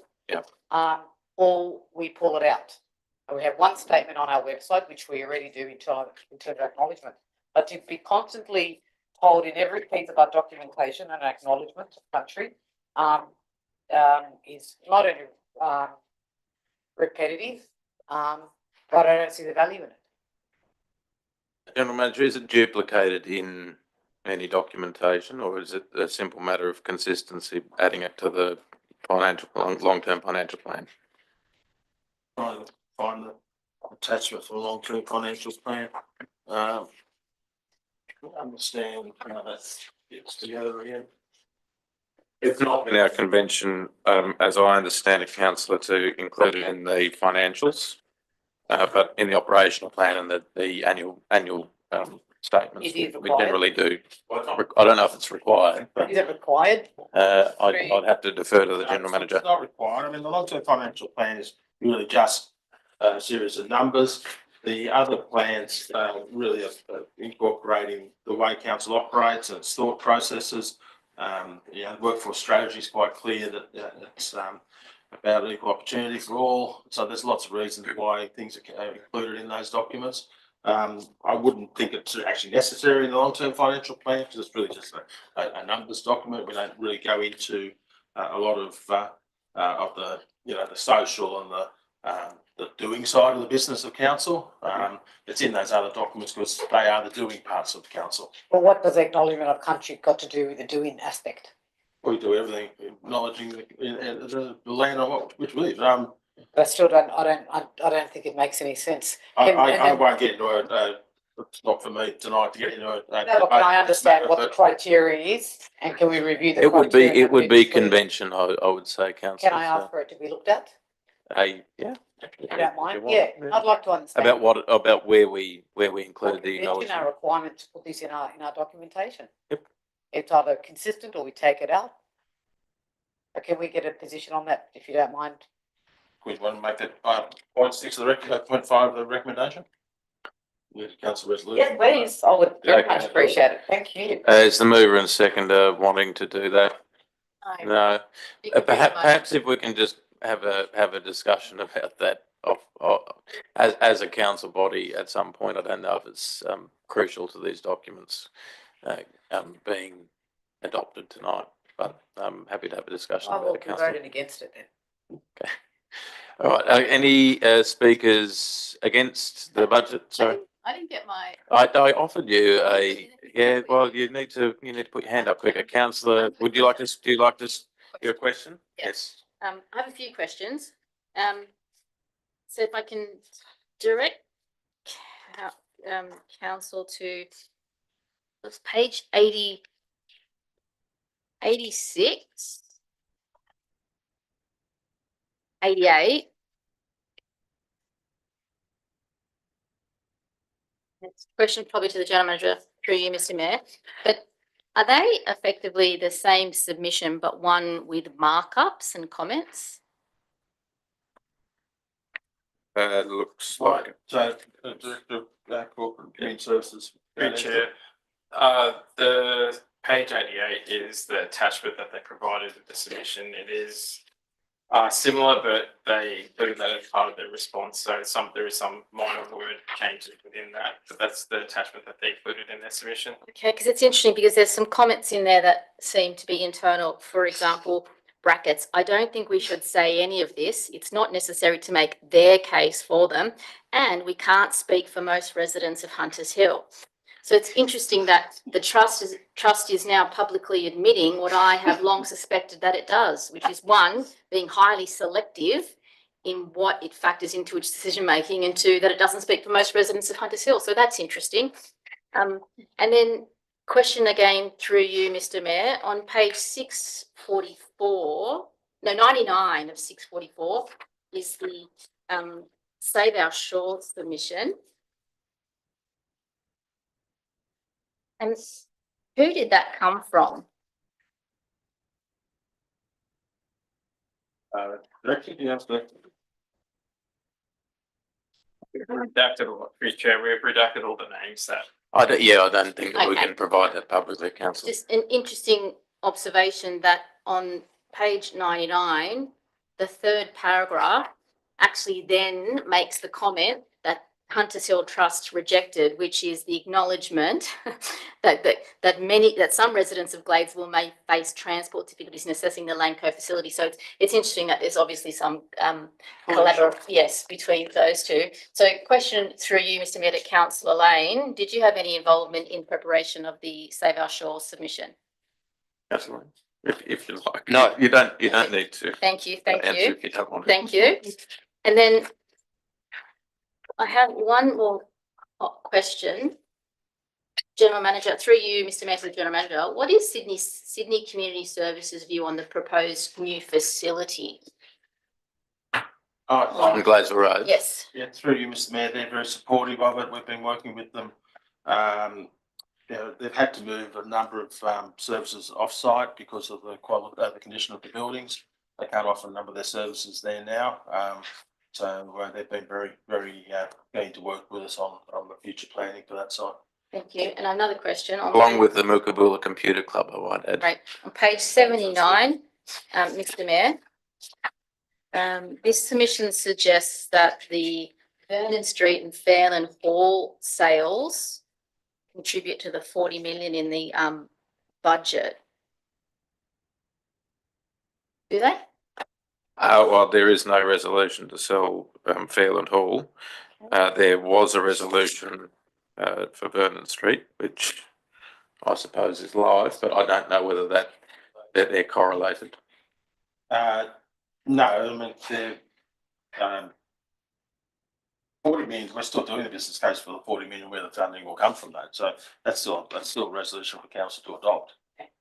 There's a significant other areas that could form the funding for that, and we'll bring that back to council. We're not far away from finalising that business case, but the director is being close to putting it before the ELT at the moment. Yep. And then one more comment. So many of the submissions refer to the service provided by the Gladesville Occasional Care, the not-for-profit childcare service. That is not a service provided by council, is it? The service isn't provided by council. No, they're independent. Right. They're So they independent can of provide council. that service in that building owned by someone else. Correct. Thank you. Then I'll just reserve my right of reply. Thank you, Councillor Vergara. Any speakers against the documentation? Move an amendment, Councillor Lane. I note that in considering the public exhibition outcomes, the response to the first two items was that these haven't, the first one was that the business case has yet to be brought to council, and the second one was any sale of land will require a resolution by council. So effectively saying that those comments were not were premature, and the long-term financial plan on page 22 of that plan, which is page 254 of this document, has a line which is the net gain from the disposal of assets, and then on page 29, which is 251, it references the library project. So the amendment is to remove from the long-term financial plan page 22, which is 254 of this, the row net gain from disposal of assets, and to adjust the amounts accordingly. And the second one is to remove the references to the library project on page 29. Okay, so can I just get the specific wording that to remove? All right, as a part. Yeah. Remove references. Okay. So prior to adopting, remove the long-term financial plan. Sorry.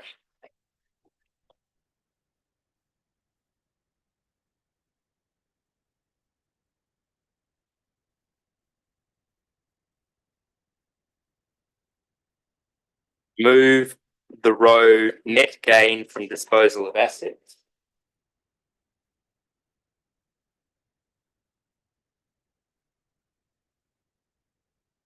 And adjust amounts accordingly.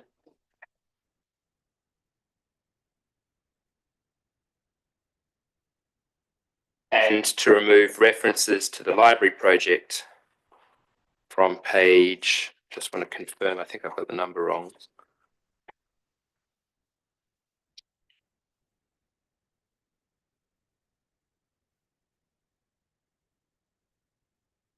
No. 29.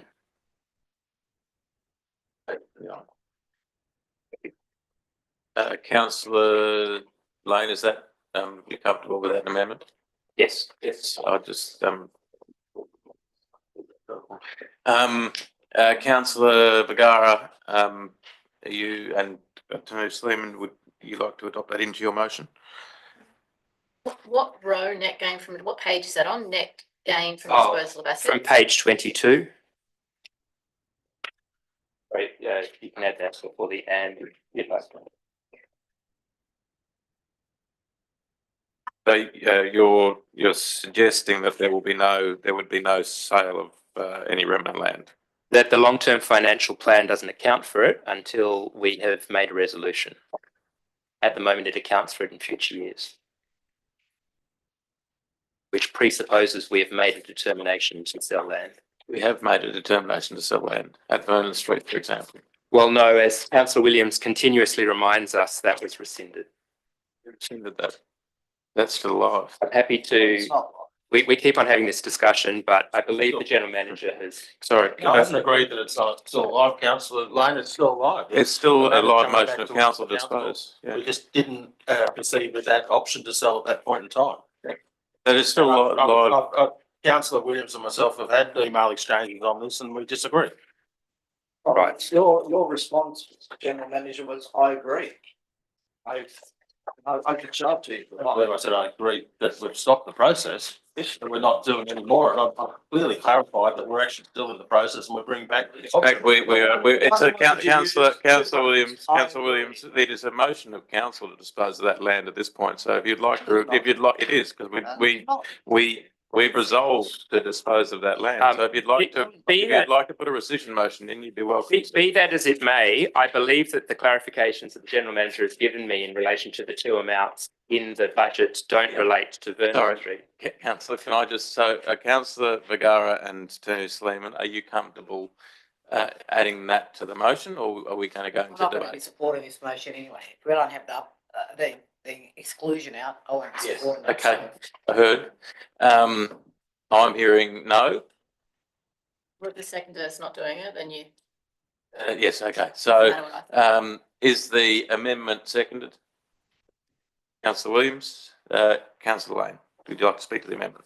Yes, sounds like we've already begun, but yes, so the general manager has previously confirmed by email to me that the amounts that are listed for the net gain for disposal of assets relate to Gladesville Occasional Childcare in the year 1, and then in year 4, it's again not Vernon Street. The point is, if we haven't made determinations, we can't include in our long-term financial plan that we've made those determinations. Now, the issue is slightly different from the library project. The issue in the library project is that we're specifically saying that we're going to safeguard amounts of money towards a future spend for the library projects, which again, even though it's not technically in the table, it has the effect of setting out in the long-term financial plan the library project, because we're saving against it. And so all I'm saying is a fairly it's that we don't refer to things that we haven't yet decided to do. Okay. Thank you, councillor. Any speakers against the amendment? For the amendment, councillor Williams? Yeah, I'd just like to reiterate that it's been my concern right along this process that we're putting things in the budget that council hasn't determined. And we don't even have a business case for some of it. It's just quite I won't use the word unprofessional, but it lacks process. It lacks the ability to provide clarity and transparency as to where we're heading with these things. You can't bank stuff you haven't even made a decision on, and you can't bank it if you haven't even sold it. So to me, the process is flawed, and I'll speak at length against the budget when I get a chance when the amendment's dealt with, but I support the amendment because it makes a lot of sense, and from government's point of view, it's important. Thank you. Can I just Councillor- clarify the Councillor page Priestley. numbers of the amendments? I think that they're incorrectly referenced. Page 22, net gain of disposal from assets, is that? No, I didn't say that on page 22. I say that on page 144 of the report. report. And page 39 of the annexure. The long term. Sorry, it's 254, I believe, Of the agenda. of the agenda and 251 of the agenda. I can't read the numbers very clearly because they're overprinted. Page 32. In relation to net gain from disposal of assets. So that's the last line before total income. Page 52. Well, it's also included on 39. page 144 Hmm. of the report. So Okay. Do you wish to clarify those numbers at all, councillor Lane, or are you comfortable proceeding? I'm happy to amend it if the numbers are incorrect, and if we also need to amend page 144, that is. I'll need for the staff specific amendments to your amendment. Sure. So if we replace page 22 with page 254 of the papers, and Of the business That's paper. 32. That's why that's wrong. That's 32, yes. okay, of the business paper, sorry, 54. on the business paper. 254 and 144. And 144 and 144. Yes, sorry. where it's repeated in as Councillor Preston has pointed out in the income and expenses statement. So the library reference, sorry, just so I can make an actual decision on this. Yep. The library reference is actually in the text. So it's page, just a second, 251 of the papers. On page 251 of the business paper. Would be adequate, councillor. Sure. Uh, Which refers to, just a minute, 20 million, it's on the last bullet point under voluntary planning contributions. 20.0 million is hypothecated to the library project. And I think there's another reference.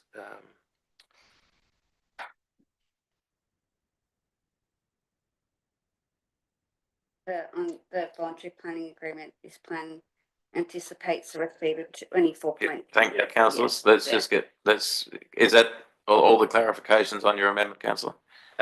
Yes. Oh, sorry. And there it is. It's in the bullet. The second column, last bullet, also has $20 million. Okay. On the same page, though. On the same page. Correct. Okay, thank you. Any speakers against the amendments?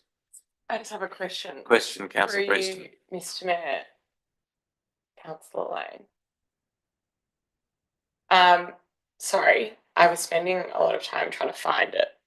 So maybe you said it and I didn't hear you, but is the reason that you want to remove references to the library project because it hasn't been decided? Yes, council's response to the consultation said that the business case is currently being developed, which includes scenario modelling and a review of services as well as opportunities. This will be reported to council at a future date. Yeah. And yet, in this document, we already have a number next to it, which we're hypothecating funds against. So there's an inconsistency between our response to submissions saying it will come in the future and the fact that we've already put a number against a specific outcome. So would you be satisfied by the removal of the estimation? Well, we're hypothecating funds towards it. Like we're doing more than just estimating. Now, I mean, it does say hypothecating, which is sort of why I'm not fazed by it. And then equally, I would prefer for it like to not be blindsided by something like that. So I'm sort of in two minds, but I want to try and make this work for you. Yeah. Yeah, and look, maybe we can amend it to, you know, a potential library project if we want to keep it in, or yeah, I think the point I'm trying to make is that we're already allocating funds towards a project we haven't seen the business case for. Well, I agree with you in principle, councillor. I do also think it's hard to do a long-term financial plan without applying some assumptions.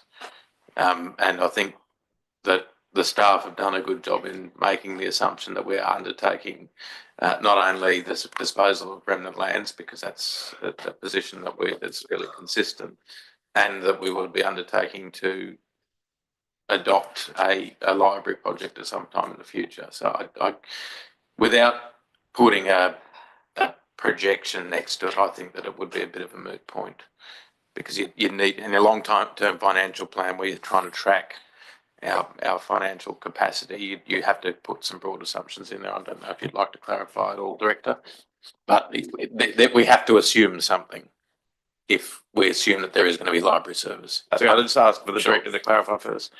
Through you, Chair, the Mayor is correct in preparing a long-term financial plan, although there is projects in the future which would still require business cases going to council, whether it's this particular one with the library, but any other future infrastructure renewals throughout the LGA, they'll still require us to do business cases and analyse whether they're fit for purpose. But to prepare the long-term financial plan, if you don't include amounts like that, you'll materially mistake council's position in the long-term financial plan, because it'll show that there is additional funds available for purposes rather than for the necessary infrastructure renewals. Sure. And I appreciate that. I guess, for example, when this came up for exhibition, I had a conversation with the mayor, with the general manager around council putting money towards rebuilding the pontoon that we lost at Woolwich, which we all discussed with council previously,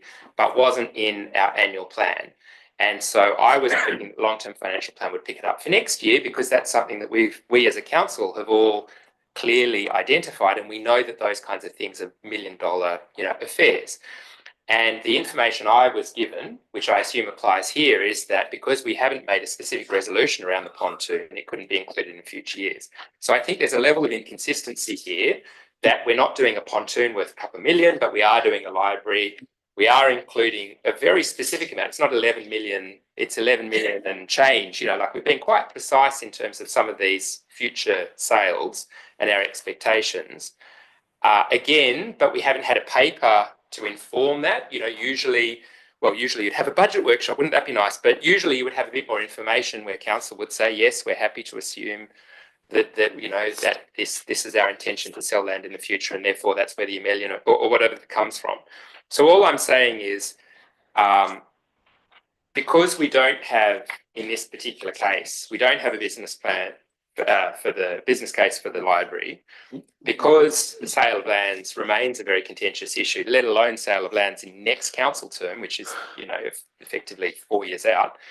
I think we just, we shouldn't be counting on things that require substantial resolutions of council.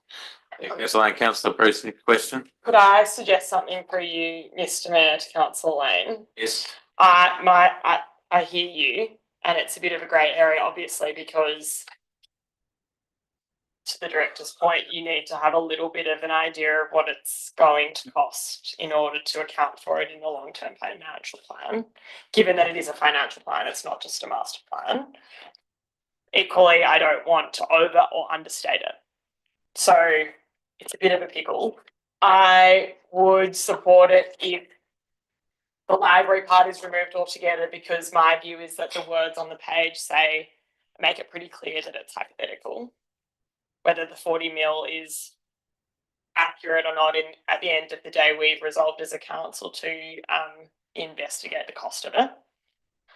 I don't know how much it costs to build a library. I don't know if it's going to cost 40 mil, 10 mil, 50 mil. I'm not sure. I think though that the language is clear enough in relation to the net gain from disposal of assets. Maybe we could just change, instead of removing that row altogether, because again, the policy is something that's adopted by council and council has resolved to consider parcels of land. Maybe just amend the words to say, anticipated net gain or something. Not that I agree or that I'm anticipating anything, but like just to make it a little bit more consistent with the words used around the library project, if you know what I'm saying. Like it says hypothetical for the library project, so why not call it hypothetical? Councillor, can I, are those suggestions going to be moved into the amendment? I don't think they have the effect that you may think. Okay, so we're back in debate on the amendment. Is there any speakers for the amendment? Against the amendment? Right of reply? Yeah, I'll look, just to clarification. As I understand, hypothecation is just a financial term for setting aside. Like, it doesn't mean that the library project is hypothetical. It just means you're allocating funds. And the second one is there's weird language in the long-term financial plan. So, for example, it talks about current assets for future years. So I don't necessarily think the issue is the wording. I think that the issue is the fact that we're banking on millions of dollars of future sales. And so, again, if we haven't made a determination to sell land, I don't think we should include it in our future budgeting. I certainly don't think we should be including future land sales in a future council term. That's multiple levels of extraction away from us. Therefore, again, I would recommend that we remove it. This is, again, it's just trying to reflect our long-term financial plan based on what we have agreed to today. We amend these documents reasonably frequently. So, next year it might be a different story, or in fact, we have these half-yearly statements. So we can always change it as it goes. I just don't think we should be committing to it. Thank you, councillor. I'll put the amendment. All those in favour? Aye. Against? That is lost. So we now go back to the original motion. Any speakers for or against? Councillor Williams. Speaking against, Mr. Mayor. I've been through it again very thoroughly, and I just still of the belief it lacks transparency, clarity, and accuracy. And I'm just astounded that after all the submissions that residents have put in, and I must confess, and I think I mentioned it to Chris when he asked me the question, do we get many responses to this? In my long association with council, you're lucky to get one or two, the budget process. In this case, we've got many people raising concerns about what is proposed, and the response in the report is no change. We're not going to consider the merits of anything that's said in the community reports, community submissions. I think it might be a bit instructive to just have a look at a couple of these. So council staff have disregarded them. Is that on page 81? Councillor, I wouldn't suggest that the staff have disregarded them.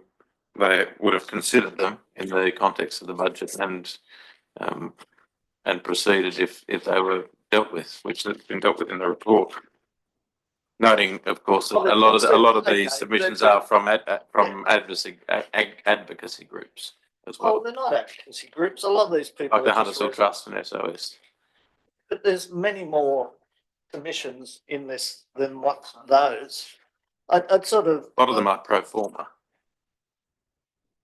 I don't Anyway, agree. Mr. Mayor. continue, I please, think we please, should please continue, I think councillor we Williams. should respect the process when we ask the community to give their views on things, not demean it. And I think it's very important that their voice is heard. I don't think there's been a thorough assessment of them. Like, for example, on 81, the conclusion there, the draft operational and budget 2026-27 asks residents to support financial strategy built upon uncertain developer contributions, significant asset sales, and a major capital project for which no compelling business cases have been provided. I just can't see how council, and Councillor Lane has raised it in his amendment, can just ignore that. Page 83. There's a very revealing comment here. Relying on over 40 million in one of the public asset liquidations and volatile development voluntary planning agreements to mask the ongoing operational cash shortfalls is high risk. Unsustainable financial management. One of these public assets are sold, they have gone forever. Now, to me, that community view is very important. It needs to be heard.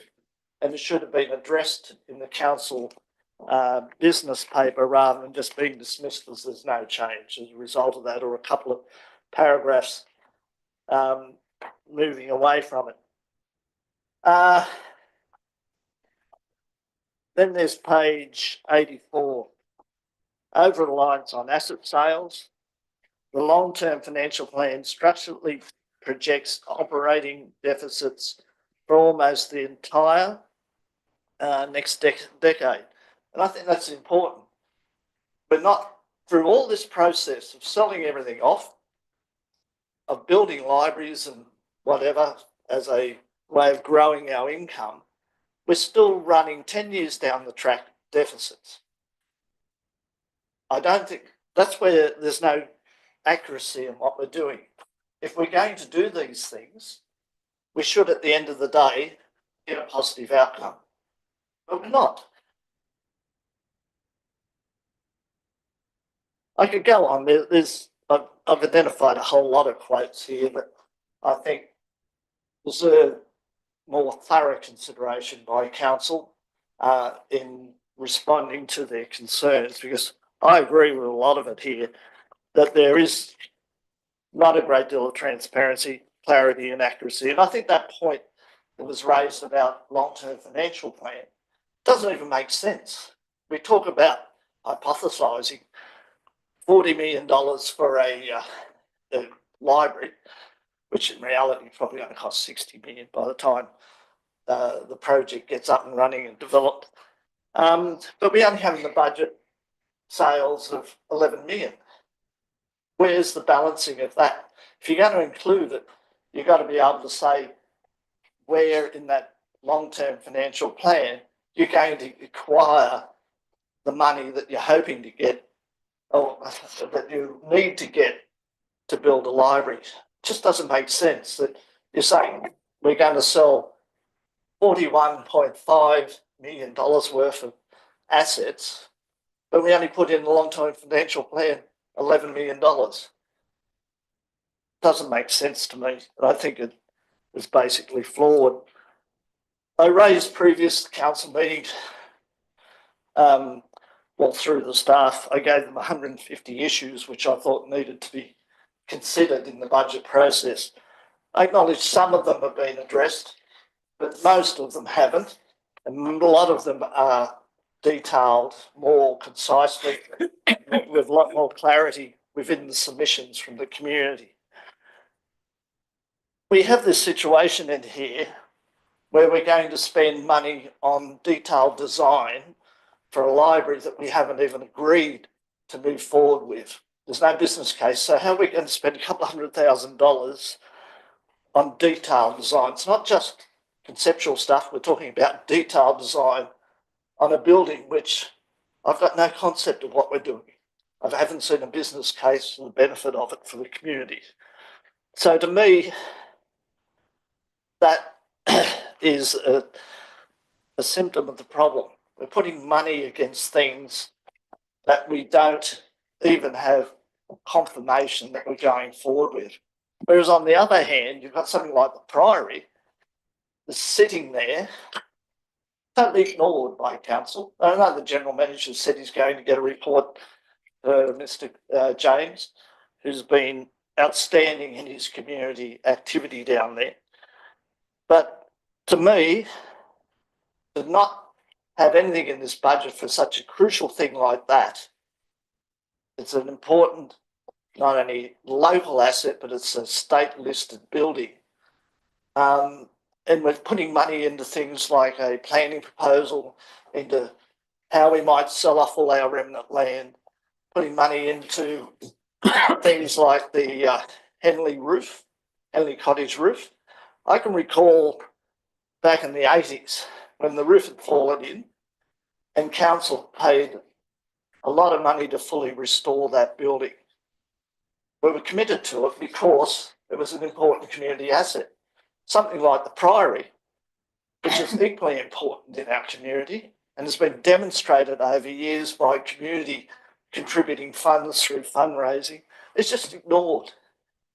Things like the Spanish moss, which I constantly talk about, it's just not mentioned in here. I know, Mr. Mayor, you love it. I like the Spanish moss. But the trouble is, it's at a tipping It's point. charming.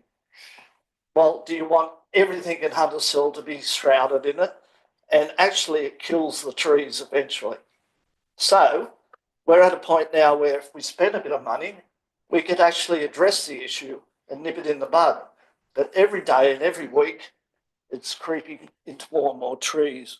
So to me, there's not only those bigger fundamental issues of having things in our budget and long-term financial planning that indicate we're proceeding down a path which council has not resolved on. And by your own admission is saying that maybe we won't. Maybe the business case won't stack up. So to me, putting things into long-term financial plans or spending money in our operational budget on things we have not agreed to move forward on, I think is not the right way of spending council money. Where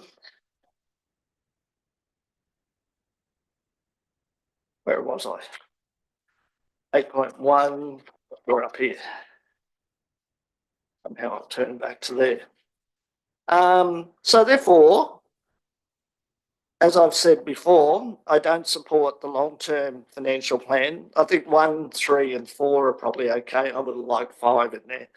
But I can't support the operational plan and budget for 2026 and 27. I certainly don't support the long-term financial plan because it just doesn't stack up. Draft workforce management plan, fine, that's a staff issue and the general manager. Draft strategic asset management plan, to me, is also problematic. It's about 4 pages or whatever it is, I don't know. It's something that, again, lacks transparency. In the past, council used to get the full list of what was needing to be done, prioritised through the asset assessment process. So it was transparent as to why we're doing the street or why we're doing that footpath, because it's been assessed and the whole range of processes gone through. That doesn't seem to appear anymore. We've just got a list of things we're going to do. Nobody knows where it fits in the priority list.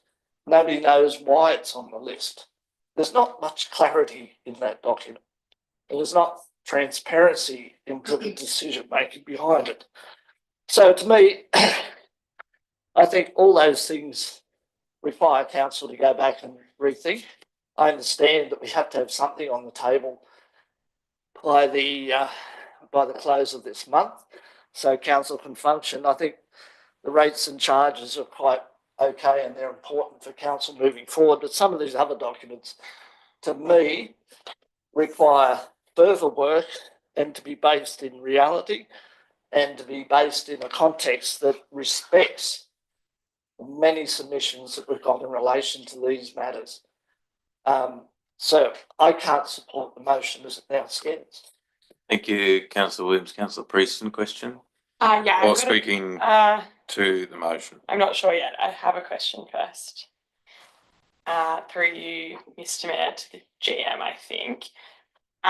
Would it be worthwhile or possible, do you think, to insert some kind of a caveat in the document that says like something like this is subject to, you know, detailed business cases, explicit counselling? Can I just say, again, the concept of a long-term Yeah, financial I know. plan has broad assumptions and it has conventions around operating data that we have. So I think it's clear that all of these things, all the specifics are going to have to be dealt with by council. But equally, I mean, Councillor Williams says that we do something in the Priory or the Spanish Moss or whatever. We haven't adopted any of that either. So if you're going to assume one, you can't assume the other. You have to assume expenditure over that period. It will change and has changed in my time quite substantially. I don't think you can. I think the caveat is implicit, if you get my meaning. I agree. I just don't want us to fall into a situation where people spread misnomers about. I think it might happen what's in anyway, the- councillor. what's in So the I document wouldn't worry you. I wouldn't worry yourself about it. Resolved by council necessarily, because obviously, and I can speak to the motion in the business paper on this basis. Obviously, the long-term financial plan of council is with strategic intent. It is not to say that council has resolved to spend 40.00 to 2 decimal places $1 million on a library necessarily. It would be subject to a business case being brought to council, and I think that's been made very clearly. And to your point, Mr. Mayor, there are a number of strategic projects, you know, mentioned in this report, which are really beneficial to the community, I might add, that are really awesome, and the staff have spent a lot of time obviously thinking about and hypothesizing about. So it's not like we're all doom and gloom and we're all sitting here talking about this document that contains all of this disgusting stuff that we don't want to hear about. It's just that I don't want it to be construed as, you know, a line in the sand and definite by any means. However, I think that I agree with you that it's implicit that this is all underestimation and is subject to reports being brought to this council, the next council, the one after that, for formal adoption, really. And there's no other way for a council to appropriately plan over a 10-year horizon without knowing what it could constitute. And I don't want to be in a situation, you know, in 3 years' time where we do find ourselves with enough disposable funds to be able to put into something awesome like a library or something else, or like a pontoon at Woolwich Baths. And then we go back and say, oh, well, we didn't even think about that in our operational plan or our long-term financial plan. So it's sort of, you're damned if you do and you're damned if you don't, in a way. So I'm okay with it. Thank you, councillor. Any speakers against councillor Williams' question? Why is the library the only visionary thing into the future? There's got to be other things that should be in that document. Columbarium. There's a range of things. That's Richard. What's so funny about that? Columbarum. It's yes. That's how you say it. I agree with you to a point, but I don't. I mean, we haven't identified in any discussions that I am aware of any major infrastructure items like that that we're investigating. We're happy to discuss with you what that looks like. I think that there are some large items that we could include, things like the Gladesville Hospital and the like, but they're not our assets. It's not, you know, unless you'd like to discuss them.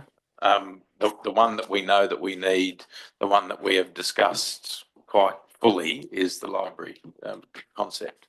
But we had a works inspection, a site inspection of numerous locations for our remembrance. What's it called? Columbarium. That's the one. Yep.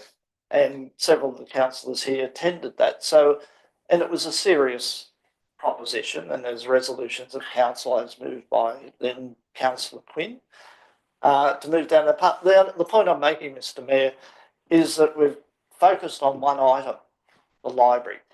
There are other I think, councillor, you're focused on one item. The budget contemplates a lot of expenditure in a lot of areas. So I know that there's a fixation at the moment on the library, but as the Hunters Hill Trust said in their own submission that they marked up, I can't speak for all of Hunters Hill.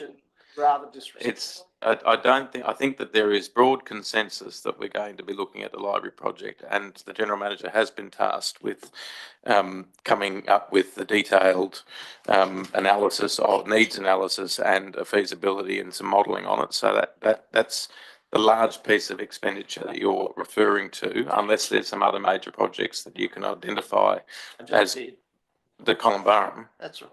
That was a money-making exercise, as I understand it. So the library building is going to be a deficit to us. I didn't say that. I said it's a community asset. I think a library is a community asset. I don't know any library that's not a community asset. That's correct. And an aspirational one at that. Well, but we haven't analysed the success of our current library process. Councillors, questions? Councillor Sleeman, you had your hand up, and then Councillor Lane. Thank you. A couple of things.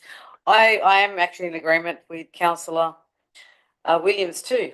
You know, let's not limit it just to the library in terms of aspirations. And I do appreciate this was a detailed report, as much as it can be.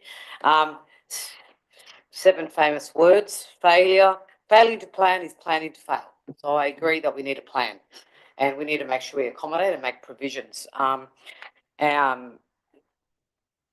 Either way, I make this comment, but I'm still going to vote against this, because until you take out the acknowledgement of country, or you look at reviewing acknowledgement of country, at the very least, I'm happy to consider it. Thank you, Councillor Sleeman. Councillor Lane, you had a question? No, I wanted to speak against it. Oh, sorry, speaking against the motion. Sorry, you have the call.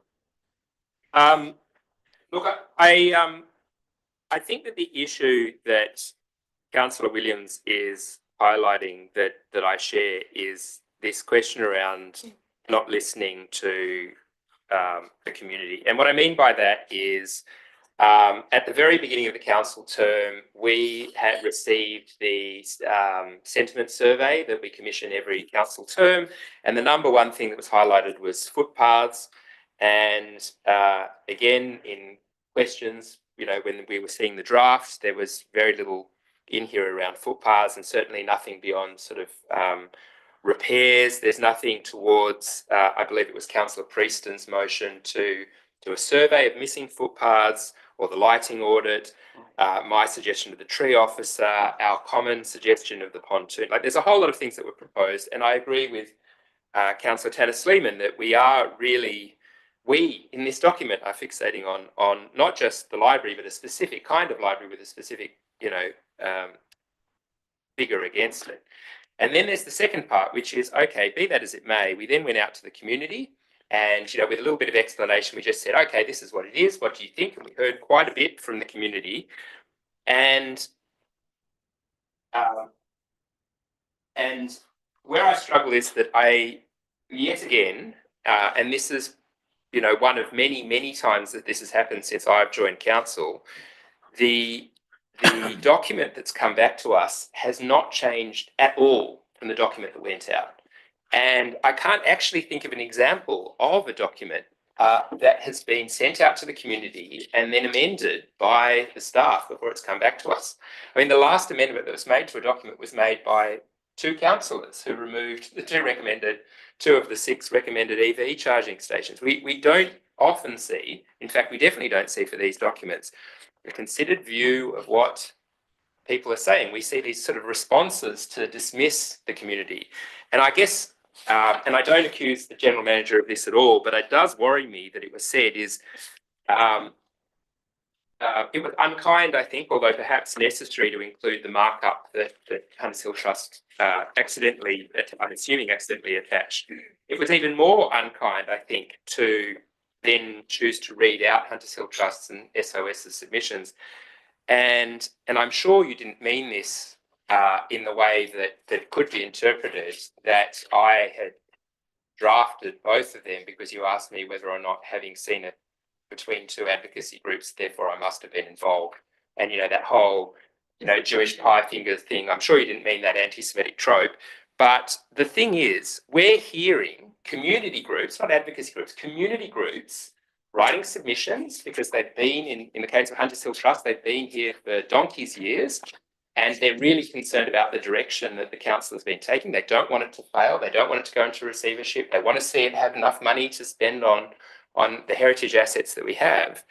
And as a group, we're sort of dismissing, oh, that's just advocacy groups. And I just don't understand why council staff, when they're coming back to us, and then councillors seem disinterested to amend our documents in response to the community. And given that the community has pointed out some serious concerns, and we haven't amended it to remove or mollify those concerns, particularly around major spend and disposal of assets, and given that we haven't really included a lot of the things that we as a council have been talking to the staff about, and we fixated on the library, I think that we have a problem. Now, I understand why we have an IPNR framework that's come up together, but the fact that we're looking at a 400-page document with almost no discussion as well is a real concern to me. And I did notice that Councillor Prieston said, well, look, there's no other way. And I think that was a really interesting point, because when we originally discussed the draft, I actually said to the General Manager, well, why don't we look at Ryde or Lane Cove as our two near neighbours, because they both do a better job. And one of the things they do is they take a CSP item, they discuss it in detail with figures, and then they come to a conclusion. So they would say something like, well, we're trying to address this particular thing for the community, and this is the things that we've considered, and this is why we've determined it. And what's interesting is that we don't do any of that. We just have this sort of profit and loss statement. And I take the General Manager's word that next year will be a lot better, and so I wasn't going to make a fuss about it. But I think to that point, this is definitely, just for the benefit of the councillors who may not have looked at other IPNR frameworks, this is definitely not the gold standard of IPNR. Almost no information that is useful to the community is able to be gleaned from this. And it's not just strategic intent either, because when we say $1.407 thousand towards sales and $11.4148 thousand worth of sales, those very specific figures are only specific because they are a valuation of specific property. That's how you get to such a specific number. It's not just an ambit round, oh, well, we might sell 2 properties. A valuation of a specific property has been made, and a specific figure with a down to the thousands has been put into the budget. That's more than strategic intent. We have committed to specific sales for the next 4 years. And I think that it would be disingenuous to pretend that we weren't heading down a very specific path that aligns very much to one view about what should happen in this council. And I think that if we were to be honest around how we've considered all of the things that have been proposed and how we've arrived at this figure, we would have a very different budget in front of us. Thank you, Councillor Lane. Councillors, any speakers against? Sorry, for? Against? I'll speak for the budget. Not deteriorating from any of the submissions that were made, but 11 submissions in the context of 15,000 residents is not a large sample size. A lot of them are duplicated, a lot of them are pro forma, a lot of them are, call them community advocacy groups, but very politically motivated advocacy groups. I think that the council has been consistent, and the majority of view of council has been consistent on a number of things. We do need to do better with our budget. We do need to build a pathway out of running operational deficits. We do need to make sure that we deal with the deficit budget to the point where we're running real surpluses, even after we account for depreciation of assets. Doing that over the next 10 years will take broad assumptions, and I think that we can assume that there will be remnant land sales, because that's the path that this council has voted for time and time again.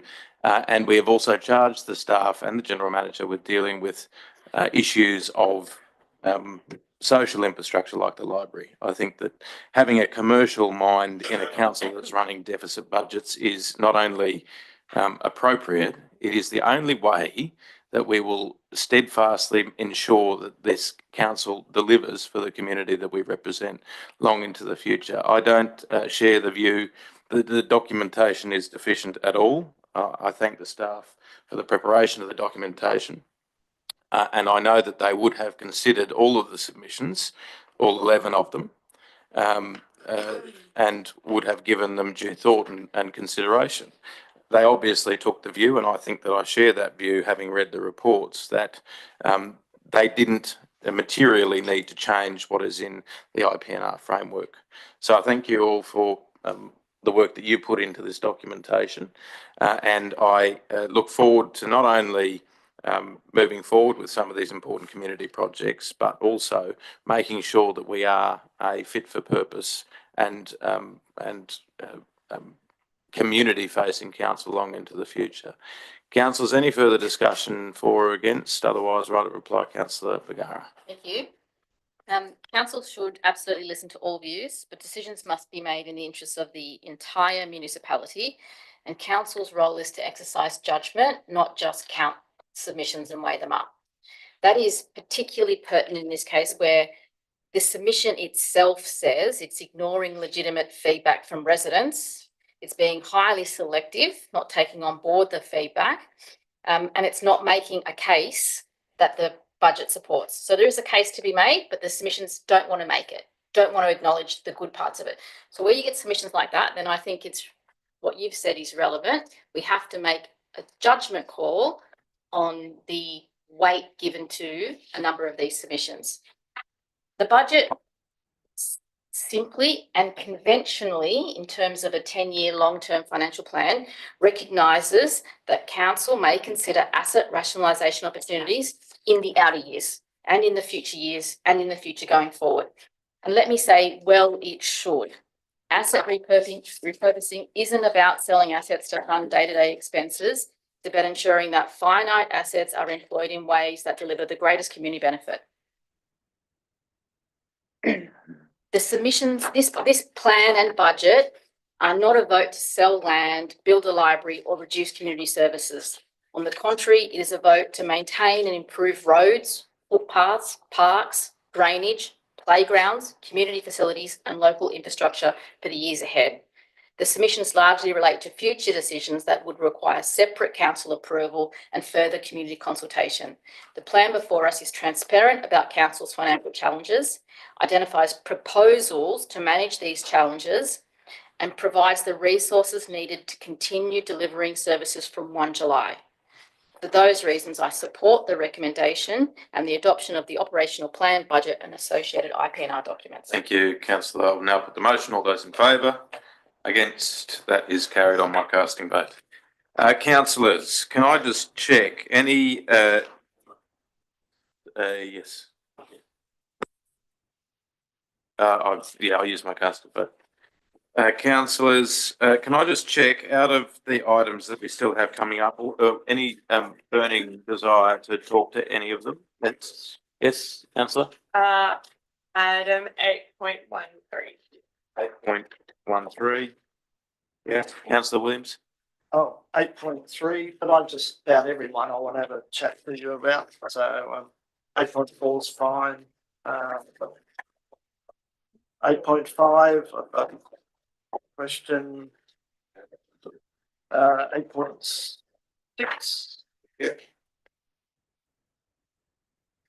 8.7 is fine by me. 8.8, I've got some issues. 8.9, I don't have any questions. 8.10, I don't have any questions. 8.11, I don't have any questions.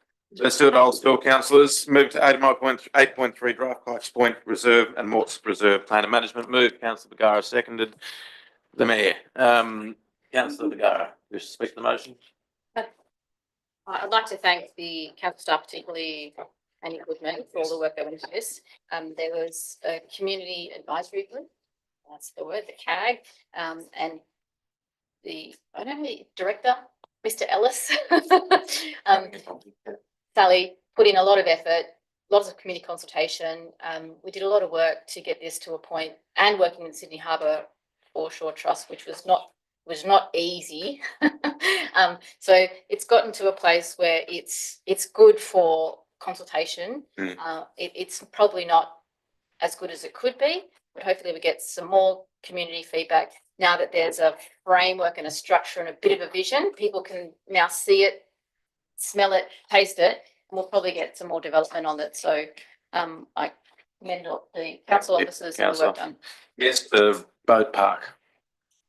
Councillors, any further discussion? Councillor Williams. Yes, Mr. Mayor. Yeah, I think it's been a good process and a good outcome. But a couple of things about the report which I think still need to be addressed, and that's the maps on page 55 and 61. I find them very difficult to discern. It should be very much clearer as to what's proposed. The legend should be very distinct.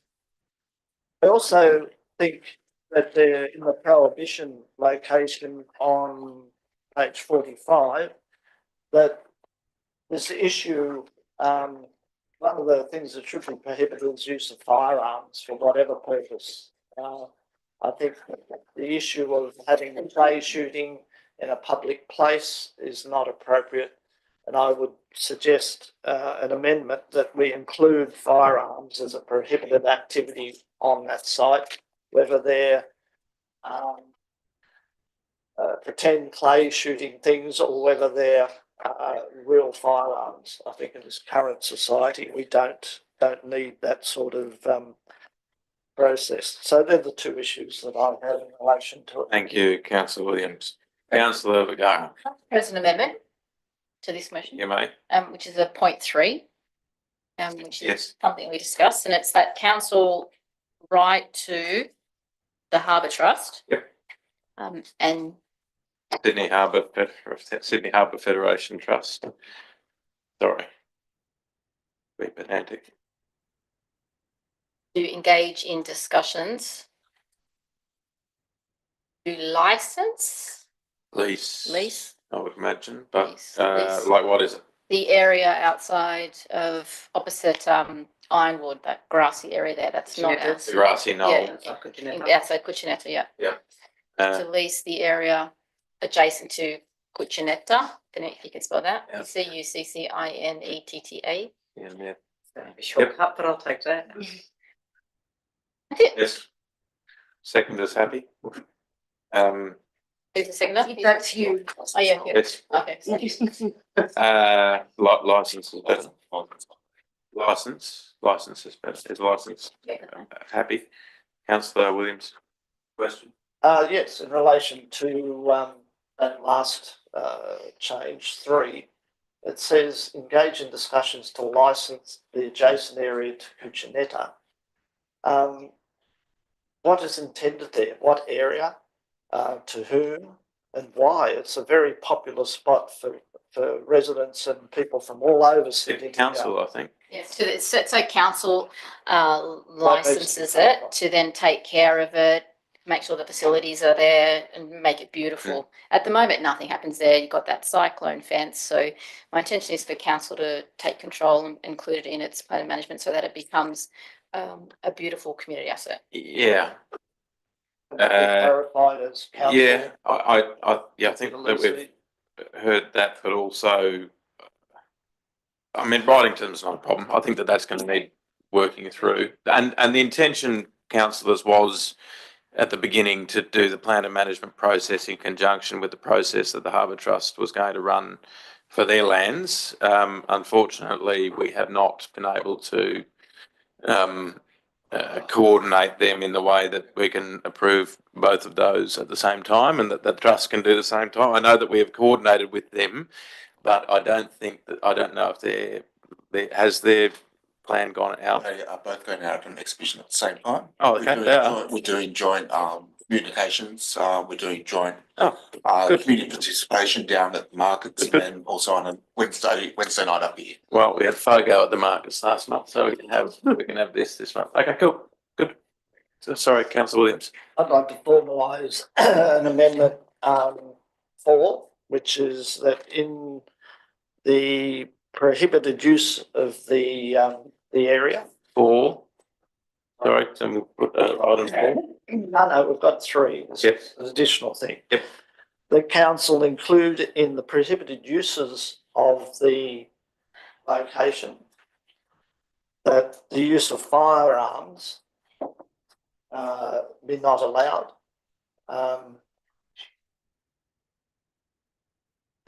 Be not allowed for whatever purpose. Not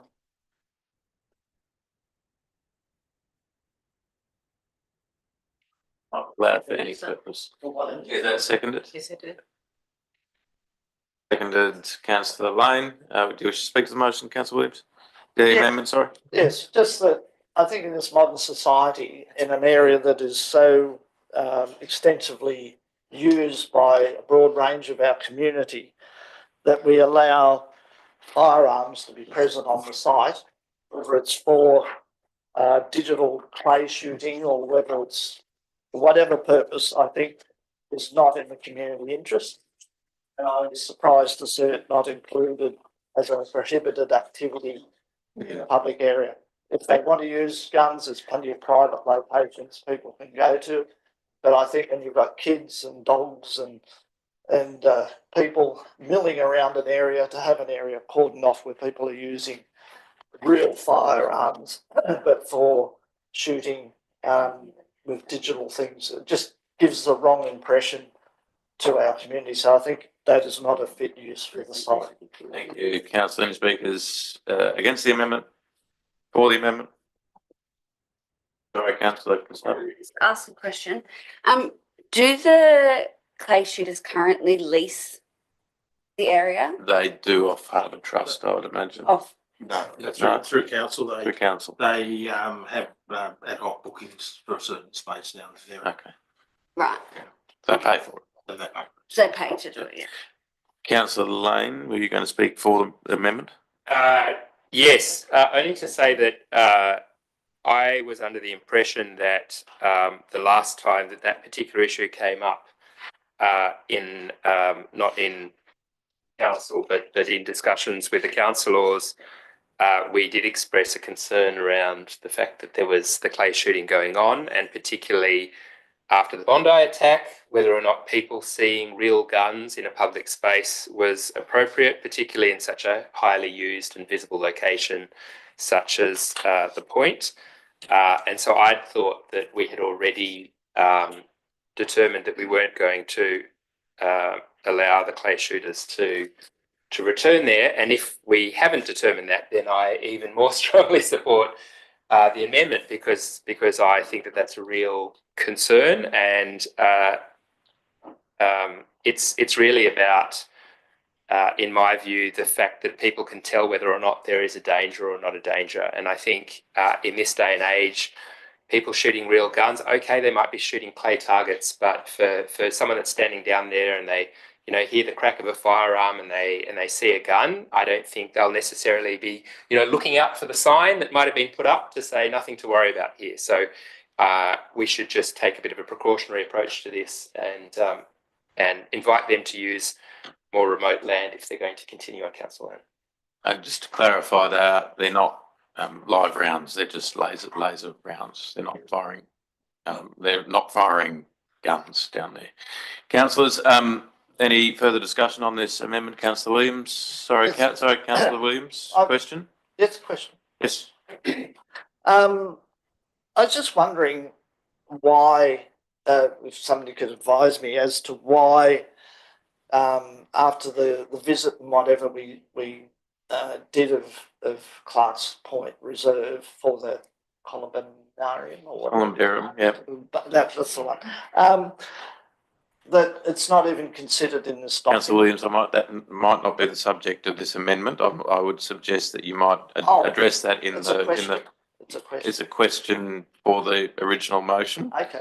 I think let's deal with the amendment and then we'll get back into that. Councillor Tanuslim, did you have a question? I confirm and I'm comfortable with Amendment 4. Okay. Councillors, any further discussion on the amendment? Councillor Vergara. Yes, it's just a drafting thing. Can it read that council include in the prohibited uses of the location, the use of firearms for any purpose? You don't need those extra words. It doesn't make sense. Yeah, okay, I'm happy That's with that. that. I think that's too many lawyers in the room. Okay. Are you comfortable with that, Councillor Williams? Yes. Councillor Lane? Yes. Okay. Any further discussion on the amendment? Not. I'll put the amendment. All those in favour? Against? Is lost. That's carried, sorry. Lost. Councillors, that now becomes the motion. Councillor Williams had a question about the columbarium. Yes, why wasn't it considered in the documentation at all? We're talking about uses of the General site. Manager. The council has spent a lot of time looking at that site. Is it off the books or is it something? And if it's on the books, why haven't we mentioned it or anything? To have a columbarium, it's a cemetery. To have a cemetery, it has to be permissible use in the zoning. We're not doing a rezoning at this point for this one. So we wouldn't put it in unless it was permissible use first in the zoning or as a individual use in an LEP as a particular site. It's one of those, a particular site can have that use. So we have to have a cemetery manager in council. Somebody, I don't know what to do that. Not me. You have to have that. So there's a bit of a process. We have run around with the cemeteries and crematoriums, New South Wales, and we couldn't find another one similar to a location in a park where it's just a park. Plenty of parks which are cemeteries, but we haven't found one where you just haven't used to a park. So we'd have to go through the zoning process. So when we look at the larger LEP amendments, that would be something that would take it on board at that point. There's a whole list of things that we'd like to take on board when we do a further amending LEP. It would include those other things like we talked about earlier tonight about with bits of land that are zoned residential, or bits of land that are zoned unzoned, but they're adjacent to conservation area, scenic protection zones, things like that. So there's a whole list that we're working out of things that we want to add in at a point in time, but you do it in one amending LEP. Councillors, any further questions? Discussion? Right, reply? No? Put the motion. All those in favour? Against? That is carried. My clay pigeon shooting party is over. Oh, plenty of other places. For my birthday, I was going to book them. Councillors, item 8.4, local government remuneration tribunal annual report and determination. Mayor and councillor fees moved. Councillor Tanus Lehman seconded. Councillor Kassab, any discussion? No. Put the motion. All those in favour? Against? That is carried with the dissent of Councillor Vergara and the absence of Councillor Lane. 8.5 draft submission, low rise reforms and targeted assessments. Councillors, any? Is there a mover? Sorry. 8.5 draft submission, low rise reforms and targeted assessment. Move Councillor Vergara, seconded Councillor Tanus Lehman. Any discussion? Councillor Prieston. Sorry, let me just scroll to my notes. Oh, I just had a question The GM. to the GM. Obviously, well, maybe it's not obvious, but the discussion paper set out by the Department of Planning, the state government Department of Planning, explicitly exempts heritage conservation areas from the short time frame for DA assessment and whatnot. So I just want, and I know that in our submission, in our draft submission, we call out that fact, but I just wanted to be clear about, in the event that our submission goes unnoticed, I'm not sure, which areas of the municipality would be subject to potential changes enforced by the state government. I think maybe it's off Peninsula, Henley. It is. It's all of. It's. There's a government map that details all of that. It's all of Gladesville, Yeah. all of Bryony Park. It would have been almost. great to have the policy annexed to the business paper. But yes, maybe if you could just clarify verbally, Jack, that I point. apologise for the report. I was away ill last week, and so That's this is okay. really a covering submission that, like the one that we had for the community participation, will be a thicker document. This gets down to the substance of our submission, but the actual submission will be thicker than that.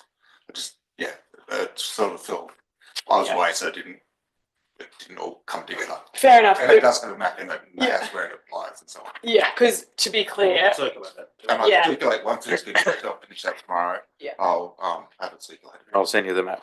only because the reason that I'm asking is not to be like the report's deficient. It's just because in our submission we do talk a lot about how we're wanting to protect the uniqueness and the heritage character of the municipality, and I just don't want them to turn around and then say, well, actually, it applies to the areas that aren't subject to that character. If you know what I'm saying. Anyway, that's all. So I trust that the submission is in good hands, and you can let us know if you get a response from the department. That would be great. And can I also say that Nesrock are also putting a submission in on behalf of all the Nesrock council. Yes, I did know that. It was moved Councillor Vergara, seconded Councillor Denise Lehman, I believe. Councillor Williams, question. Yes, Mr. Mayor. On this first page there, it says authorise the general manager to finalise council's submission prior to lodgement with the department. Further down the page, it says submissions closed on the 24th of June. We have special dispensation to put a late submission. GM. I think that's actually correct. It hasn't closed yet. Today's the 22nd. 22nd, so. Today's the 22nd of June. Today's the 22nd of June. When is it closed? 24th. So we're going to get it in by, We'll get into it tomorrow. okay. We may have this one. He might well. Yeah. Yeah, I don't know whether the language in the report is strong enough from my perspective about this issue. The second paragraph, we talk about acknowledges the merits of the initiative. Well, nobody's said what those merits are. So for me, I don't think that is right to be in there. We then have the issue about averaging. Fails to account for these local complexity. I endorse that 100%. I think that's very important. Compliant development notes the importance of maintaining exclusion of heritage items. So are we actually in a position to say the heritage and conservation areas are excluded, or is it still up for decision? It's in the actual planning documentation. The proposal is currently that it could be excluded. So it's still up for grabs. So that's why we're trying to be pretty clear that for Hunters Hill, we want it excluded from these blanket non-exhibition criteria. Yeah. And then in the final paragraph on page, whatever it is, 572, we then go back. We've got some strong points here, which I commend, and I think we've really got to press hard in any submission. Then we say council recommends that overall refinements. Well, reading the report that's here, then it's not about refinement, it's about major rethink on how they approach this issue. And again, I raise the issue that we don't have any context for this. There's no letter from the department. There's no reference as to where this requirement is now being generated from. I really think with these things where we're responding to an agency or to a minister, that we need to see the documentation so that we can assess the importance and the extent to which we need to respond to these issues. Thank you, Councillor Williams. Any further discussion, councillors? Councillor Lane. I think this submission and the next one are excellent, and I commend the officer for preparing them. I think there are just some minor comments, I suppose, if I'm allowed to make comments. One is around the assessment clock, and I think that the assessment clock commencing is fine, but often the clock needs to then pause if there's further information, and we've kind of, given that this is an accelerated time frame, you wouldn't want to start the time, discover on day 2 that it was inadequate in some way, and you've only got 8 days left, kind of thing. And so I think just a little bit more about the standard, how the clock works and maintaining that. And I guess in a similar way, the deemed approval component is a real concern that reverses the onus in the planning system since the day dot. And I don't think we really do it enough justice in just sort of saying we should be accepted. To Councillor Williams' point, I think deemed approvals are super dangerous.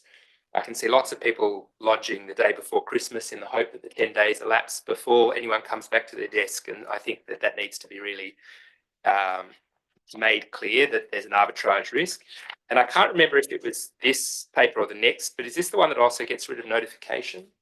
No. Yeah. So I think notification is a whole other world of issues. And for example, we had a discussion about notification for tree removal because people were bringing us up all the time when they heard a chainsaw. And I think that this is that same issue writ large, that if there isn't, even if they don't go through an approval process, notification is the main way that our community understands what's going on in their area and what's legal and illegal. So I think we should make a separate submission or part of the submission around the importance of notification. Thank you.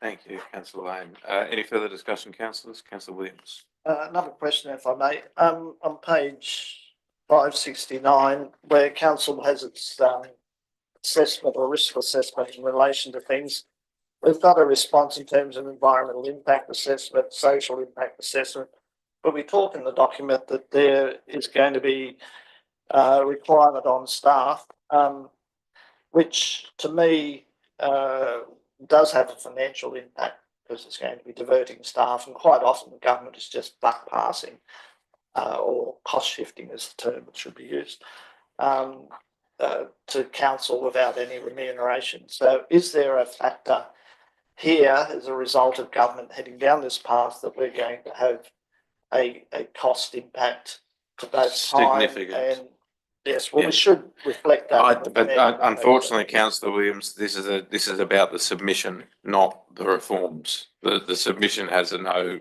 material effect really. The reforms will.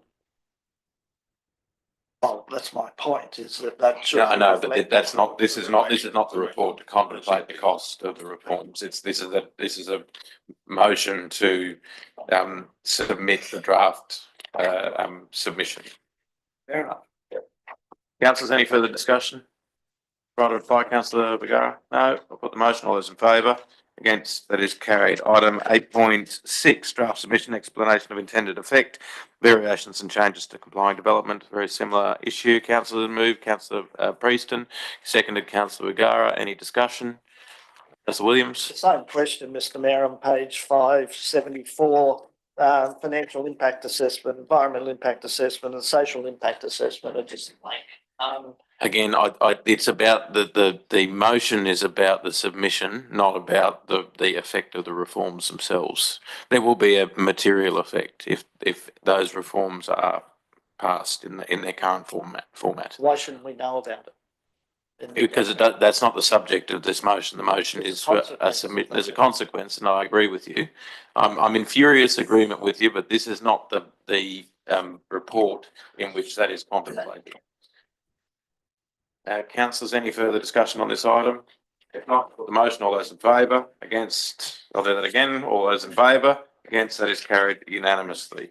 Item 8.7, Hunters Hill Livers No Friendship Committee members and draft terms of reference, moved Councillor Kassab, seconded Councillor Tanu-Sleeman. Any further discussion? Any discussion on that item, Councillor Kassab? I just wanted to put myself forward to be a part of the committee and to assist the committee moving forward. Vice President, it is. I mean, But I wouldn't do that to you straight off the bat. I don't see a problem with that, Councillor Williams. Will there be two councillors on it? the councillors Yes. are allowed to be on it. other councillors. It's just they can't vote. Yes, that's fine. I don't see an issue with it. So that we amend that so that councillor Kassab is a member of the committee as well. Okay, any further discussion on that item? Oh, sorry, councillor. I know we're running out of time, so I'll wait. Yeah, Comment okay. on Move the the motion. All those in favour? Against, that is carried unanimously. The 8.8 draft artificial intelligence usage policy moved. Councillor Tanners-Sleeman seconded. Councillor Kassab, any discussion? Councillor Williams. Just a question. A lot in the media about AI and about the impacts of AI, but I don't see anywhere here the environmental impact of energy and water. It's not mentioned that I can see anywhere here about the consequences of these things and the impact on our society. We tend to just talk about how we're using it, but we do have a social license and we need to be looking at these things in its fuller outcome, which AI does contribute significantly to the impact on our environment, on our energy, and also on society as well because of these facilities and their location. So to me, there needs to be some context as to how we're dealing with this matter internally, rather than just being a process to make sure we've got the right AI policy. There is a broader picture that needs to be considered. Thank you, Councillor Williams. Councillor Preston, yes, question? So, yes, just a question. Two questions. Rock or Siri? Pardon? Rock or Siri? I didn't get it. No way. It's different types of AI. Yeah. Apps, yeah. Oh. No, they're not my go-tos. Hence my question. Yes. What is, well, it's sort of two-pronged, but the IT governance committee, is that an internal Executive committee, yes. And I ask because organisations obviously like pay for subscriptions to various AI platforms, and then you get the little emblem which says that your data is protected. So if council staff were to say upload sensitive documents to whatever the chosen platform is, the data is protected and then isn't used on ChatGPT more broadly or whatever. So just presumably the AI governance committee is monitoring that and only has subscriptions to one platform. And what is that platform? Microsoft Copilot. Okay, cool. Thanks. I like Copilot for the record. Councillor Tanners-Sleeman, you had a question? Oh, I just wanted to make comment that it's a good policy. But I do agree with Councillor Williams. There are a lot of unintended consequences. And one of the biggest impacts I've seen across has been mental health as well. So, but I do commend council playing a proactive role for developing this policy. And I suspect this will continue to grow and be reviewed in time. Councillor Lane. I'm joining the chorus on this side of the bench. I guess Becoming a bit of a theme tonight. it is. I guess one of my concerns in this was actually triggered by the comment at the very end about not relying solely on AI for decision making, which I thought was fair enough. But there isn't really anything in the policy that talks to disclosure of the use of AI, particularly in relation to documents that come up to council. And I'm just wondering whether the policy could talk to just making it a bit clearer. And again, I don't have any particular amendments specifically in mind, but maybe we can formulate one that the policy could contemplate making where AI has been substantially involved in drafting a business paper that we have awareness of that. Yeah, we can add that into the draft. But I'm not sure how you Each report signed off by council and the general manager, and there's a lot of work and a lot of reading goes into those. We don't just generate through AI when we, under this, we never will. You want the bits that are AI generated to be bolded, or how do we want it? How do you actually want it to For be? example, I'm not sure how we can actually deliver your comments. I'm struggling with that myself. But for example, Surely there's a state government guidance or something on how they're doing things at a departmental. No, I mean, like they're toying with that too. They are. But in seriousness, like people use AI to summarise community consultation, and I'm not saying that's necessarily a problem, but understanding that AI had been used to summarise community consultation. And again, it doesn't have to be bolded, but maybe it's a sentence at the beginning that says this summary was generated using Copilot, and just we know. And then we might choose if we wanted to read the individual submissions, for example. So I don't know exactly what it looks like, and I don't want to be drafting on the fly, but I guess at the moment the policy is silent as to how we are aware where AI has been used. But I suppose what we'd say too is anything that's like feedback that's run through AI is then checked by staff. So we don't just then present it to council and say, here's the AI report. So we don't do that. And so and that's really what we're doing with the Glasgow master plan. We've gone through all 700 reports, submissions, I should say, individually.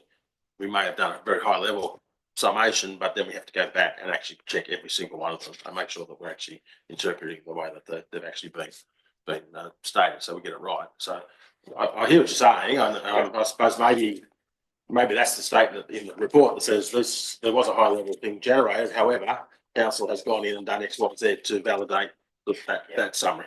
And look, given that we're just bringing this for exhibition, can I maybe just ask the council staff to take it away? And we'll take it back to the committee. Have a think about it as well. Councillors, any further discussion on our AI policy? If not, put the motion. All those in favour? Hence, that is carried unanimously. Item 8.9, write-off sundry bad debts, uncollectible or not economic to collect. Moved, Councillor Williams, seconded, Councillor Cassab. Any discussion? Councillor Prieston, then Councillor Vergara, then Councillor Cassab, apparently. Councillor Prieston. Hi. Sort of just an inquiry. So, personally, I perceive debts against creditors, debts owed to council by entities that are in liquidation differently to debts owed to council by entities that are just trying to evade the payment of money that's owed. Just based on what's in the report, it seems to me like there's a distinction between the first organisation and the second organisation in that frame of mind. So I just wanted to know, in relation to the first organisation, how much effort council has put in, I guess, to recover that debt. Obviously, in the second scenario where there is a liquidation scenario, council's able to be a creditor and recover debt by way of dividend, etc. But in the first organisation scenario, I'm just wondering what we can do, or if everything was exhausted. Presumably it has been, considering the report, but I just wanted to make sure.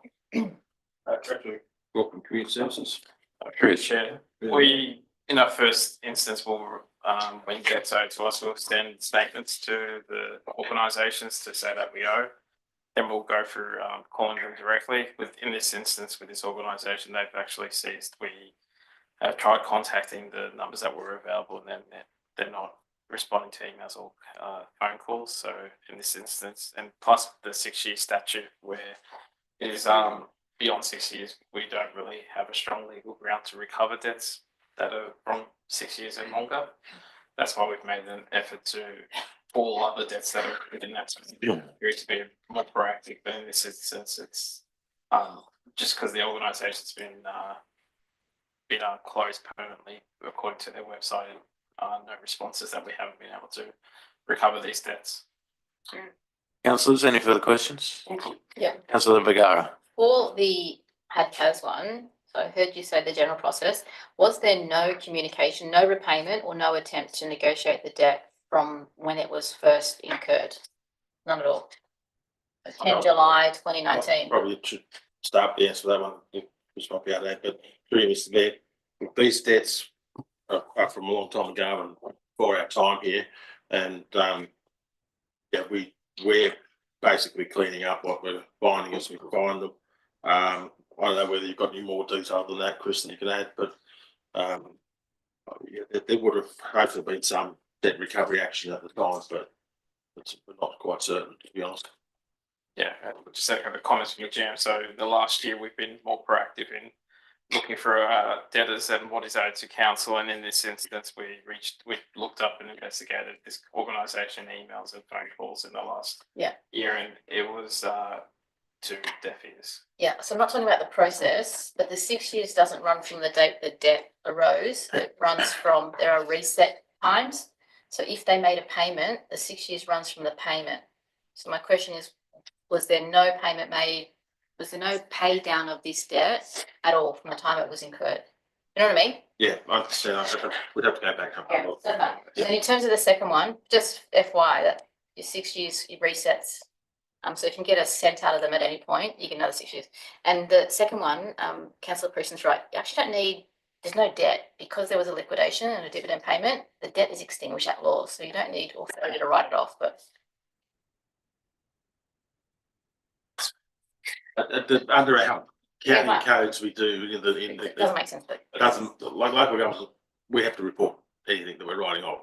Unfortunately, I agree with you, but we have to. It's like funding depreciation, for example, which is in our code, but it isn't done anywhere else. So it's fully funding depreciation, which is what we've run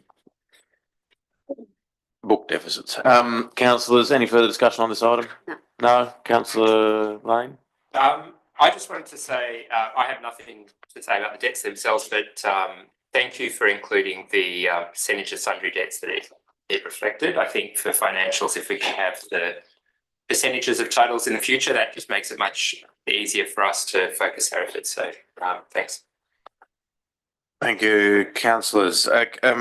Just reiterating, is there anything, councillors, in items 8.10 to 8.14 that you'd like to speak to in particular? Yeah. But that you can't speak to in the general item, in the block?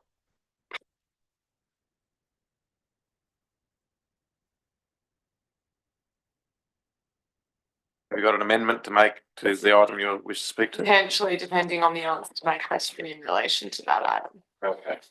Item 8.10, investment report as at 31st of May 2026. Moved. Councillor. How do we do the debts one? We didn't vote. Oh, we didn't vote. Okay, sorry. All those in favour? Against, those carried unanimously. Item 8.10, investment report as at 31st of May 2026. Moved. Councillor Denise Sleeman, seconded Councillor Williams. Any discussion? If not, I'll put the motion. All those in favour? Against, that is carried. Item 8.13, minutes of Cultural and Events Committee meeting held on 11th of March 2026. Moved. Councillor Priest, seconded Councillor Denise Sleeman. Any discussion? Councillor? Yes. You're nearly going to run away from me then. Yeah. Run. Okay. We skipped over development. Yeah, you skipped development.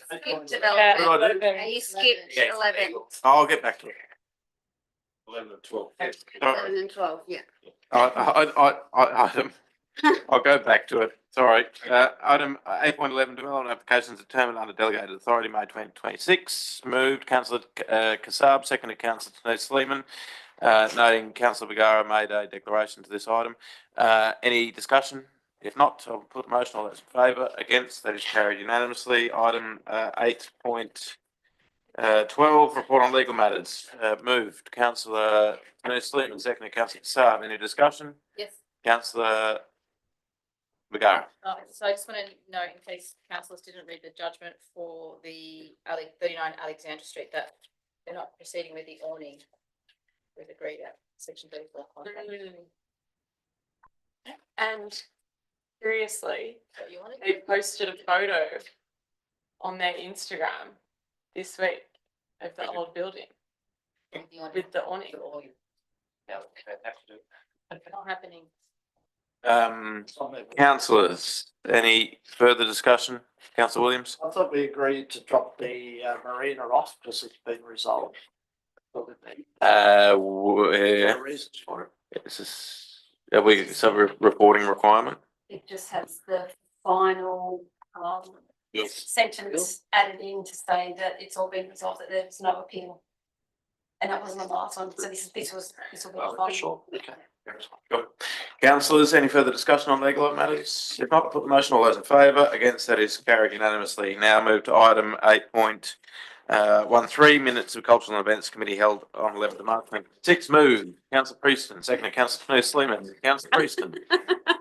Hi, you'll notice that the minutes, say that council will, I just want to get the exact words.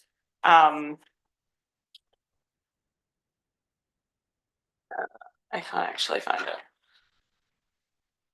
Endorse the removal and replacement of the Hunters Hill Heritage Walk sign outside the town hall, including the consideration of a QR code and liaise with the Hunters Hill Historical Society on the project.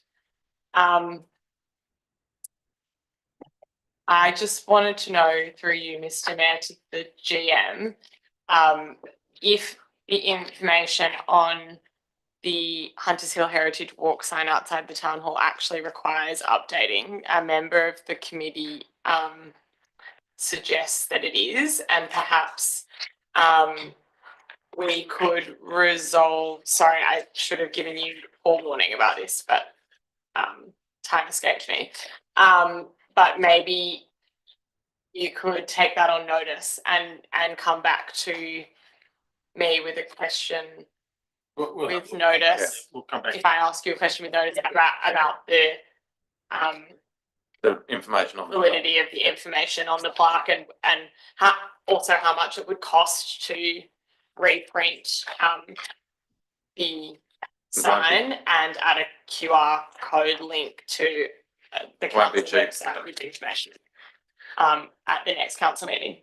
And also I have to declare an interest at the next item of business, which I didn't realise at the start of the meeting. My apologies. So I will leave the meeting before the next item commences. Yes, we can probably go home.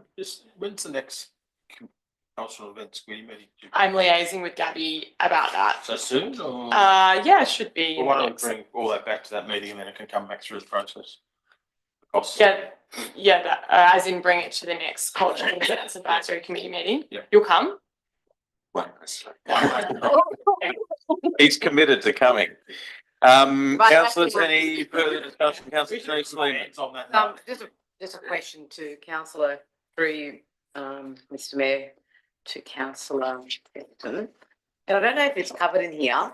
Yeah. But and I think it's probably going to have to be a separate issue I raise the next meeting, but it's become the last 5 years since COVID, our Good Friday walks that we have previously done for the last 25 years, where we walk from church to church and we celebrate, we obviously participate in a huge, the way of the cross. It's been a significant tradition across the area. At the last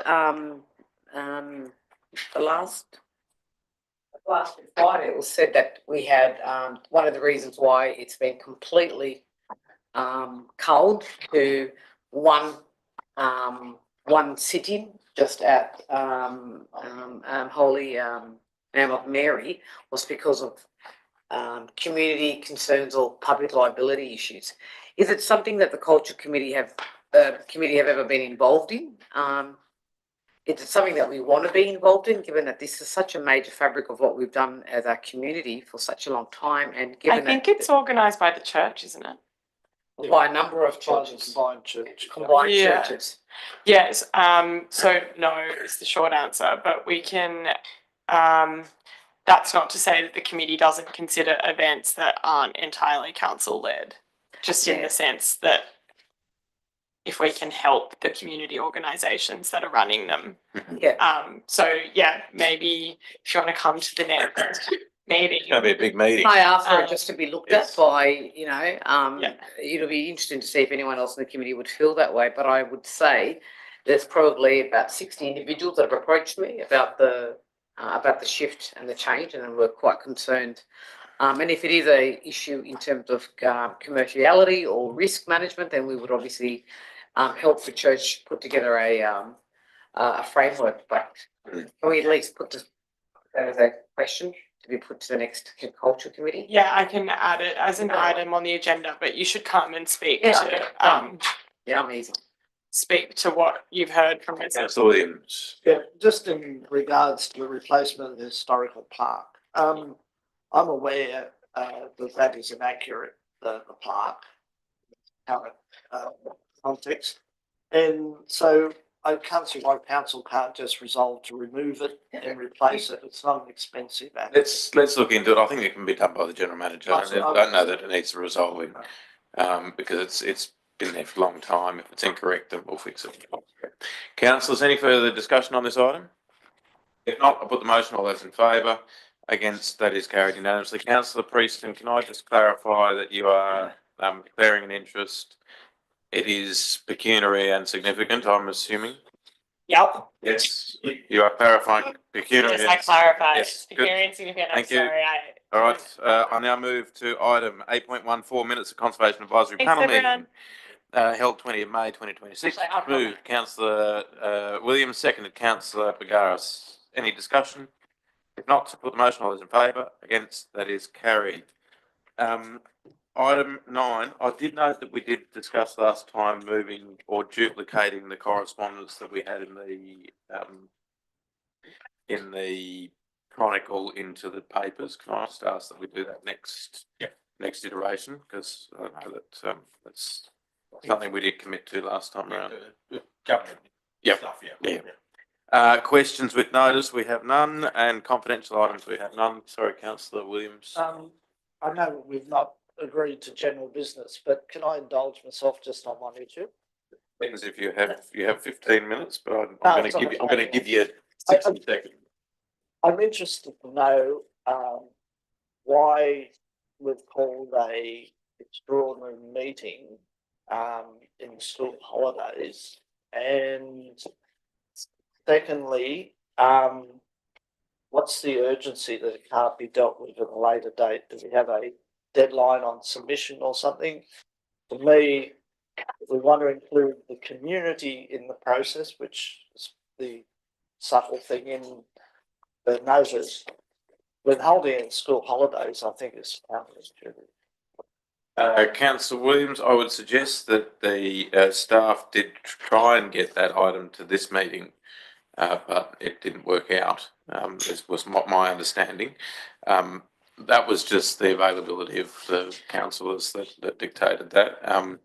And noting we didn't want to wait a full month to the next meeting, given it's a pressing item, and a lot of work's gone into it, and it probably, given the submissions, warrants its own meeting. I don't think it's a conspiratorial. I think that it gives people the opportunity to come. Given that it's on school holidays, gives them time to come to the meeting. General Manager, do you want to make that's comment on it? exactly the point. It was considered that it needs to be an item on its own, given the number of submissions. And I will, now that we've resolved to rescind our code of meeting practice, you'll get an email tomorrow for a workshop next Monday. We go through all the feedback and all the consultants' reports for that item, so we're fully briefed for that 6th meeting. Councillors? Sorry, and all the consultants will be coming to that meeting to be able to answer councillors' questions. That being all the business of council, I now close the meeting at 9:17.